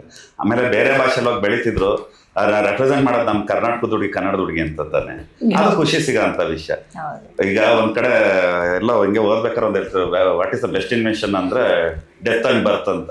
ಹಳೇದು ಹೋಗ್ತಾ ಇರ್ಬೇಕು, ಹೊಸದ್ ಬರ್ತಾ ಇರ್ಬೇಕು, ಅವಾಗಲೇ ಇನ್ನೂ ಹೊಸದು ಹುಟ್ಟೋದು. ಹೋಗೋರು ಹೋಗ್ತಾ ಇರ್ಬೇಕು, ಬರೋರು ಬರ್ತಾ ಇರ್ಬೇಕು. ಬಟ್ ಇಲ್ಲಿ ಅವ್ರಿಗೆ ಅದೊಂದು ಬೇಸರ ಅಂತ ಇರುತ್ತಲ್ಲ. ಸೊ ನಮ್ಮವರು ಬೇರೆ ಭಾಷೆಯಲ್ಲಿ ಮೆಲುಕ್ತಾ ಇದಾರೆ, ಮಿಸ್ತಾ ಇದಾರೆ, ಅಲ್ಲಿ ಸ್ಟಾರ್ ಆಗ್ತಿದ್ದಾರೆ, ಯಾಕೆ ಇಲ್ಲ ಅಂತ ಇಲ್ಲೇ ಮಾಡ್ಬೋದಲ್ಲ. ಅವ್ರೇನ್ ಮಾಡ್ತಾರೆ, ಸ್ಟಾರ್ಗಳನ್ನ ದೂಷಿಸ್ತಾ ಇರ್ತಾರೆ, ಇವ್ರು ಬೇರೆ ಭಾಷೆಯಲ್ಲಿ ಮಾಡ್ತಾ ಇದಾರೆ, ನಮ್ಗೆ ಮಾಡ್ಬೋದಿತ್ತಲ್ಲ, ಇಲ್ಲೇ ಸಿನಿಮಾ ಕೊಡ್ಬೋದಿತ್ತಲ್ಲ ಅಂತ. ಆಮೇಲೆ ಈಗ 5 ಭಾಷೆಯಲ್ಲಿ ಸಿನಿಮಾಗಳು ಬರುತ್ತೆ. ಈಗ ಮಾಡ್ತಿದ್ರಲ್ಲ, ಈಗ ರಾಕಿಂಗ್ ಸ್ಟಾರ್ ಏನೇ ಈಗ ಟಾಕ್ಸಿಕ್ ಮಾಡ್ತಿದ್ರು ಕೂಡ, ಟಾಕ್ಸಿಕ್ ಕೂಡ ಕನ್ನಡದಲ್ಲೇ ಮಾಡ್ತಿರೋದಲ್ಲ. ನಿಜ ಸರ್, ಕನ್ನಡದಲ್ಲೇ ಮಾಡ್ತಾ ಇದ್ರು ಕೂಡ ಏನಾಗ್ಬಿಡುತ್ತೆ, ಒಂದು ಸಿನಿಮಾಗೆ 3 ವರ್ಷ 4 ವರ್ಷ ಎಲ್ಲ ತಗೊಂಡ್ಬಿಟ್ರೆ, ಅಷ್ಟು ಗ್ಯಾಪ್ ಕೊಟ್ಬಿಟ್ರೆ ಇಂಡಸ್ಟ್ರಿ ಎಲ್ಲೂ ಉಳಿಯುತ್ತೆ. ಅಲ್ಲ, ಅವರೇ ಎಲ್ಲಾ ಸಿನಿಮಾ ಮಾಡ್ಬೇಕು ಅಂತ ಇಲ್ವಲ್ಲ ಅಂತ ನನ್ನ ಪ್ರಶ್ನೆ. ಈಗ ಯಶೋರ ಎಲ್ಲಾ ಲ್ಯಾಂಗ್ವೇಜ್ ಎಲ್ಲಾ ಕ್ಯಾಟಗರಿ ಸಿನಿಮಾ ಅವರೇ ಮಾಡ್ತಾನಿಲ್ಲ. ಈಗ ಜಾಯ್ದ್ ಅವ್ರು ಮಾಡ್ತಿದ್ದಾರೆ, ಇನ್ನೊಂದಷ್ಟು ಜನ ಹೀರೋಗಳಿದ್ದಾರೆ, ಇನ್ನೊಂದಷ್ಟು ಜನ ಹೀರೋಯಿನ್ಸ್ ಇದ್ದಾರೆ, ಎಲ್ಲರೂ ಸೇರ್ಕೊಂಡ್ ಮಾಡ್ಬೇಕು ಇಂಡಸ್ಟ್ರಿ, ಯಾರೋ ಒಬ್ಬರಲ್ಲ ಇಂಡಸ್ಟ್ರಿ. ಅವ್ರು ಆ ಲೆವೆಲ್ಗೆ ಹೋಗಿದ್ದಾರೆ, ಅದು ಪ್ರೌಡ್ ಫೀಲಿಂಗ್. ಅವ್ರು ಅದನ್ನ ಮಾಡ್ಲಿ, ಅವ್ರೇನೋ ಅಚೀವ್ ಮಾಡಿದ್ದಾರೆ, ವಿ ಶುಡ್ ಅಪ್ರಿಶಿಯೇಟ್. ಸುಮಾರು ಸಿನಿಮಾಗಳೇ ಕೊಡ್ತಿದ್ರು ವರ್ಷದಲ್ಲಿ ಒಂದೊಂದಾಗುತ್ತೆ. ಈಗ ಇದು 3 BHK ಕಟ್ಟೋದಕ್ಕೂ ತಾಜ್ ಮಹಲ್ ಕಟ್ಟೋದಕ್ಕೂ ವ್ಯತ್ಯಾಸ ಇರಲ್ವಾ? ಅವ್ರು ದೊಡ್ಡದಾಗಿ ಮಾಡ್ತಿದ್ದಾಗ ದೊಡ್ಡದಾಗಿ ಮಾಡೋರ್ಗೆ ಮಾಡಕ್ ಬಿಟ್ಬಿಡ್ಬೇಕು. ನಾವು ಚಿಕ್ಕದಾಗಿ ಮಾಡಕ ಅವ್ರು ಇದನ್ನ ಮಾಡೇ ಅಲ್ಲಿಗೆ ಹೋಗಿರೋದಲ್ವಾ. ನಾವು ಈ ಇಂಡಸ್ಟ್ರಿಯಲ್ಲಿ ಎಷ್ಟು ಜನ ಇದ್ದಾರೆ, ಟ್ಯಾಲೆಂಟೆಡ್ಸ್ ಎಷ್ಟು ಜನ ಇದ್ದಾರೆ, ಇನ್ವೆಸ್ಟರ್ಸ್ ಎಷ್ಟು ಜನ ಇದ್ದಾರೆ, ಒಳ್ಳೆ ಕತೆ ಬರೆಯೋಣ, ಎಲ್ಲರೂ ಮಾಡೋಣ ಸಿನಿಮಾಗಳು, ನಾಳೆ ಇವರು ಹೋಗ್ಬೋದು ನೆಕ್ಸ್ಟ್ ಲೆವೆಲ್ಗೆ, ಹೋಗ್ಲಿ. ಇಲ್ಲ, ಹಾಗೆ ಈಗ ಅವ್ರಿಗೆ ಅದೇ ಪ್ರಶ್ನೆ. ಈಗ ನೋಡಿ, ಬಾಲಿವುಡ್ ಅಂತ ಬಂದಾಗ ನಮಗೆ ಇಲ್ಲಿ ಜೈದ್ ಖಾನ್ ಅಂತಿದ್ದಂಗೆ ಟಕ್ ಅಂತ ಒಂದು ರಿಲೇಟ್ ಹೇಗೆ ಮಾಡ್ಕೋತಾ ಇದ್ರು ಅಂದರೆ, ಅಲ್ಲಿ ಸಲ್ಮಾನ್ ಖಾನ್ ಇದ್ದಾರೆ, ಅಮೀರ್ ಖಾನ್ ಇದ್ದಾರೆ, ಶಾರುಖ್ ಖಾನ್ ಇದ್ದಾರೆ, ಅವರೆಲ್ಲ ಸೂಪರ್ ಸ್ಟಾರ್ಗಳು. ಸೊ ಇಲ್ಲಿ ಜೈದ್ ಖಾನ್ ಬರ್ತಿದ್ದಾರೆ, ಇವರೊಂದು ಲೆವೆಲ್ಗೆ ಒಂದು ಬಿಗ್ ಸ್ಟಾರ್ ಆಗೋ ಚಾನ್ಸಸ್ ಇದೆಯಾ? ಯಾಕೆ ಇವರು ಬಾಲಿವುಡಲ್ಲಿ ಟ್ರೈ ಮಾಡ್ಬೋದಿತ್ತಲ್ಲ, ಚೆನ್ನಾಗೇ ಇದಾರಲ್ಲ ಅನ್ನೋದು ಒಂದಷ್ಟು ಕಮೆಂಟ್ಸ್ಗಳು ಕೇಳ್ಪಟ್ವಪ್ಪ. ಹೇಗೆ ಅನ್ಸುತ್ತೆ ನಿಮಗೆ? ಇಲ್ಲ, ಅದನ್ನ ಪಾಸಿಟಿವ್ ಆಗಿ ತಗೊಳ್ತೀನಿ ನಾನು. ನನಗೆ ಪರ್ಸನಲಿ ಇಷ್ಟ ಇರಲಿಲ್ಲ ಬಾಲಿವುಡಲ್ಲಿ ಹೋಗ್ಬೇಕು ಅಂತ ಹೇಳಿ. ಇಲ್ಲ, ನಾನು ಹುಟ್ಟಿದ್ದಿಲ್ಲಿ, ಬೆಳೆದಿದ್ದಿಲ್ಲಿ, ತಿಂತದ್ದು ಇದೇ ಭೂಮಿದು, ಕೊನೆಗೆ ಸಾಯೋದು ಇದೆ, ಇಲ್ಲೇ ಮಾಡೋದು ನನ್ನನ್ನು. ಸೊ ನನಗೆ ನನ್ನ ಭಾಷೆನ ಬಿಟ್ಕೊಡೋಕೆ ನನಗೆ ಇಷ್ಟ ಇಲ್ಲ. ಆಪರ್ಚುನಿಟಿ ಸಿಕ್ಕರೆ ತುಂಬ ಸಿಕ್ಕಿದೆ, ನಾನು ಒಪ್ಪಲಿಲ್ಲ. ನನಗೆ ಜಾಸ್ತಿ ಮಲಯಾಳಂನಿಂದ ಆಫರ್ಗಳು ಜಾಸ್ತಿ ಬರುತ್ತೆ, ಈ ಕಡೆ ಬನ್ನಿ ಅಂತ. ನಾನು ರೆಡಿಲ್ಲ. ಮಲ್ಟಿ ಲ್ಯಾಂಗ್ವೇಜ್ ಮಾಡಿ ಪರವಾಗಿಲ್ಲ, ನಾನು ಮಾಡ್ತೀನಿ. ಸ್ಟೇಟ್ ಮಲಯಾಳಂ ಸಿನಿಮಾ ಮಾಡಬೇಕಾದ್ರೆ I am not ready. First Kannada ನಮ್ಮ ಕಡೆ ಒಂದಿರಲಿ. ಈಗ ನೋಡಿ, ಶಾರುಖ್ ಖಾನ್ ಮಗ ಎಲ್ಲ ಇವಾಗ ಏನೋ ಪ್ರಶ್ನೆ ಕೇಳ್ದಲ್ಲ, ಇಷ್ಟೆಲ್ಲ ಅವ್ರ ಎಕ್ಸ್ಪ್ಲನೇಷನ್ ಕೊಟ್ಟು ಅದಕ್ಕೆ ಸಿಂಪಲ್ ವೇಲಿ ಹೇಳ್ತೀನಿ. ನಮ್ಮ ಕನ್ನಡ ಇಂಡಸ್ಟ್ರಿ ಪ್ರಾಬ್ಲಮ್ ಹೇಳ್ಬಿಡ್ತೀನಿ. ಮೇಡ್ ಇನ್ ಕರ್ನಾಟಕ ಅಂದರೆ ಬೆಲೆ ಇಲ್ಲ. ಮೇಡ್ ಇನ್ ಕರ್ನಾಟಕ ಅಂತ ಪ್ಯಾಕೇಜ್ ಆಗಿಬಿಟ್ಟು ಬೇರೆ ಸ್ಟೇಟ್ಗೆ ಹೋಗ್ಬಿಟ್ಟು ಅಲ್ಲಿ ಹಿಟ್ ಆದ್ಮೇಲೆ ಈ ಕಡೆ ಬಂದರೆ ಇಲ್ಲಿಗೆ ಬೆಲೆ ಜಾಸ್ತಿ. ಅದಂತೂ ಸತ್ಯ. ನೇರವಾಗಿ ಆನ್ಸರ್ ಮಾಡ್ಬಿಟ್ರು, no explanation. So Shahrukh Khan ಮಗಾಗೆಲ್ಲ ನೀವು ಟೀಸರ್ ಎಲ್ಲ ತೋರಿಸಿದ್ರಿ. ಸೊ ಅವ್ರ ರಿಯಾಕ್ಷನ್ಸ್ ಹೇಗಿತ್ತು? ಯಾಕಂದ್ರೆ ಒಂದು ಇಂಡಸ್ಟ್ರಿಯಿಂದ ಬೇರೆ ಇಂಡಸ್ಟ್ರಿಯವರು ಆ ಸಿನಿಮಾಗಳನ್ನ ನೋಡಿದಾಗ ಡಿಫ್ರೆನ್ಸ್ ಇರುತ್ತೆ, ಒಪಿನಿಯನ್ ಅಂತ ಬಂದಾಗ ಹೇಗಿತ್ತು? ತುಂಬ ಶಾಕ್ ಕೊಟ್ಟ ಅವನು. ಹಾ. ಏನ್ ಈ ತರ ಎಲ್ಲ ಪಾತ್ರ ಮಾಡೋದಲ್ಲ ಒಪ್ಕೊಂಡಿದ್ಯಲ್ಲ ಅಂತ. ಹ್ಮ್. ಏನ್ ಮಾಡೋದಪ್ಪ, ನಿಮ್ಮ ಅಪ್ಪನ ಮೀರಿಸ್ಬೇಕಲ್ವಾ ರೇಗಿಸ್ತಾ ಇರ್ತೀವಿ. ನಿಮ್ಮ ಅಪ್ಪ ನನ್ನ ಕಾಂಪಿಟೇಟರು ಓಕೆ. ಹಂಗೆ ಹಿಂಗೆ ಅಂತೇಳಿ. ಫ್ರೆಂಡ್ಶಿಪ್ ಅಲ್ಲಿ ಅಷ್ಟೇ ಅಮ್ಮ, ಇನ್ನೇನಿಲ್ಲ. ನೋಡಿ ಸರ್, ಈಗ ಬೇರೆ ಭಾಷೆದಂತ ಮಾತಾಡಿದ್ವಲ್ಲ, ಅದಕ್ಕೆ ಹೇಳ್ತಾ ಇದ್ದೀನಿ. ಬೇರೆ ಲ್ಯಾಂಗ್ವೇಜ್ ಅಲ್ಲಿ ನೋಡಿದಾಗ ನಮ್ಮ ಸೂಪರ್ ಸ್ಟಾರ್ಗಳೇ ಒಂದು ವಿಲನ್ ಕ್ಯಾರೆಕ್ಟರ್ ಮಾಡುವಾಗ ಒಂದು ಸ್ಟ್ರಾಂಗ್ ಒಂದು ಸೂಪರ್ ಹೀರೋ ಮುಂದೆ ನಿಂತಾಗ ಈಕ್ವಲ್ ಆಗಿರುತ್ತೆ. ಅದೊಂಥರ ಸ್ಕ್ರೀನ್ ನೋಡಕ್ಕೆ ಒಂಥರ ಚೆನ್ನಾಗಿ ಅನ್ಸುತ್ತೆ. ನಮ್ಮ ಕನ್ನಡದಲ್ಲಿ ಇಬ್ರು ಸೂಪರ್ ಸ್ಟಾರ್ಗಳನ್ನ ಹೀರೋ ಅಂಡ್ ವಿಲನ್ ಆಗಿ ನೀವು ಆಯ್ಕೆ ಮಾಡ್ತೀರಾ ಅಂದ್ರೆ ಯಾರನ್ನ? ಈ ತರ ಕೇಳಿದ್ರೆ ನಾನು ಹೆಂಗೆ ಹೇಳೋದು ಅಂದ್ರೆ ಇಬ್ರು ಹೀರೋನೇ ಅಂತ ಇಬ್ರು ಹೀರೋ, ಬಟ್ ಒಬ್ರು ವಿಲನ್ ಪಾತ್ರ, ಒಬ್ರು ಹೀರೋ ಪಾತ್ರ ಕೊಡು. ನೋಡಿ ಅವ್ರು ಎಷ್ಟು ಚೆನ್ನಾಗಿರುತ್ತೆ. ಅದ ಆಲ್ರೆಡಿ ಪ್ರೇಮ್ ಅವ್ರು ಮಾಡಿದ್ರಲ್ಲ. ಹೌದು, ನಿಮ್ಮ ಆಯ್ಕೆ ಯಾರು? ನಿಮ್ಮ ಆಯ್ಕೆ ಯಾರು? ಆ? ನಿಮ್ಮ ಆಯ್ಕೆ ಯಾರು? ನನ್ನ ಆಯ್ಕೆ ನಿಮ್ಮ ಆಯ್ಕೆಯ ಇಬ್ಬರು ಸೂಪರ್ ಸ್ಟಾರ್ಗಳು ಯಾರು? Hero and one villain. ಅದೇ ಹೀರೋ ಅಂಡ್ ವಿಲನ್. ಯಶ್ ಅವರು ವಿಲನ್ ಆಗಿರ್ಬೇಕು ಎದುರುಗಡೆ, ಸುದೀಪ್ ಅವ್ರ ಹೀರೋ ಆಗಿರ್ಬೇಕು, ಇಲ್ಲ ದರ್ಶನ್ ಅವ್ರ ಹೀರೋ ಆಗಿರ್ಬೇಕು. ಆ ಥರ ಅವಾಗ ಪೊಟೆನ್ಷಿಯಲ್, ಅವಾಗ ಜಿದ್ದೆ ಅದು ಬೇರೆ ರೇಂಜ್ಗೆ ಇರುತ್ತೆ. ಎಕ್ಸಾಕ್ಟ್ಲಿ, ಅದೊಂದು ಯೋಚನೆ ಮಾಡಿ ಸರ್. ಆದ್ರೆ ನಿಮ್ಗೆ ನಾ ಮಾಡ್ತೀವಿ, ಅವ್ರು ಡೇಟ್ ಸಿಗ್ಬೇಕು. ಎಲ್ಲ ಹೇಳ್ತಾರಲ್ಲ ಸರ್, ನಾವು ಸ್ಟಾರ್ಗಳನ್ನ ಮಾತಾಡಿಸಿದಾಗ ಖಂಡಿತ ಹೇಳ್ತಾರೆ ಅಂಥ ಕತೆ ಅಂತ ಬಂದ್ರೆ ಡೆಫಿನೆಟ್ ಆಗಿ ಮಾಡ್ತೀವಿ ಅಂತ. ಸೊ ಅಂತ ಕತೆ ಕೊಡುವಂತ ಪೊಟೆನ್ಷಿಯಲ್ ನಿಮ್ಗಿದೆ, ಹಂಗೊಂದಾಗ್ಲಿ. ಸೊ ನೀವ್ ಹೇಳಿ, ನಿಮ್ಗೆ ಯಾವ ತರ ಸ್ಟಾರ್ಗಳು, ಇಬ್ರು ಸ್ಟಾರ್ಗಳನ್ನ ಯಾರನ್ನ ಸ್ಕ್ರೀನ್ ಮೇಲೆ ಹತ್ರ ನೋಡೋದಕ್ಕೆ ಇಷ್ಟಪಡ್ತೀರಾ? ತುಂಬಾ ಚೆನ್ನಾಗಿ ಕಾಂಬಿನೇಷನ್ ಕೊಟ್ರು. ಯಶ್ ಅವ್ರನ್ನ ವಿಲನ್ ಆಗಿ, ದರ್ಶನ್ ಅವ್ರನ್ನ ಹೀರೋ ಆಗಿ ಅಂತ. ಓಕೆ. ತುಂಬಾ ಇಷ್ಟ ಆಯ್ತು. ಫಾರ್ ಎಕ್ಸಾಂಪಲ್, ಈಗ ಮತ್ತೊಬ್ರು ಹೀರೋ ನಿಮ್ಮ ಸಿನಿಮಾದಲ್ಲಿ ವಿಲನ್ ಆಗಿ ನಟಿಸ್ಬೇಕು ಅಥವಾ ಹೀರೋ ಆಗಿ ನಟಿಸ್ಬೇಕು, ಎರಡು ಆಪ್ಷನ್ ಇದೆ.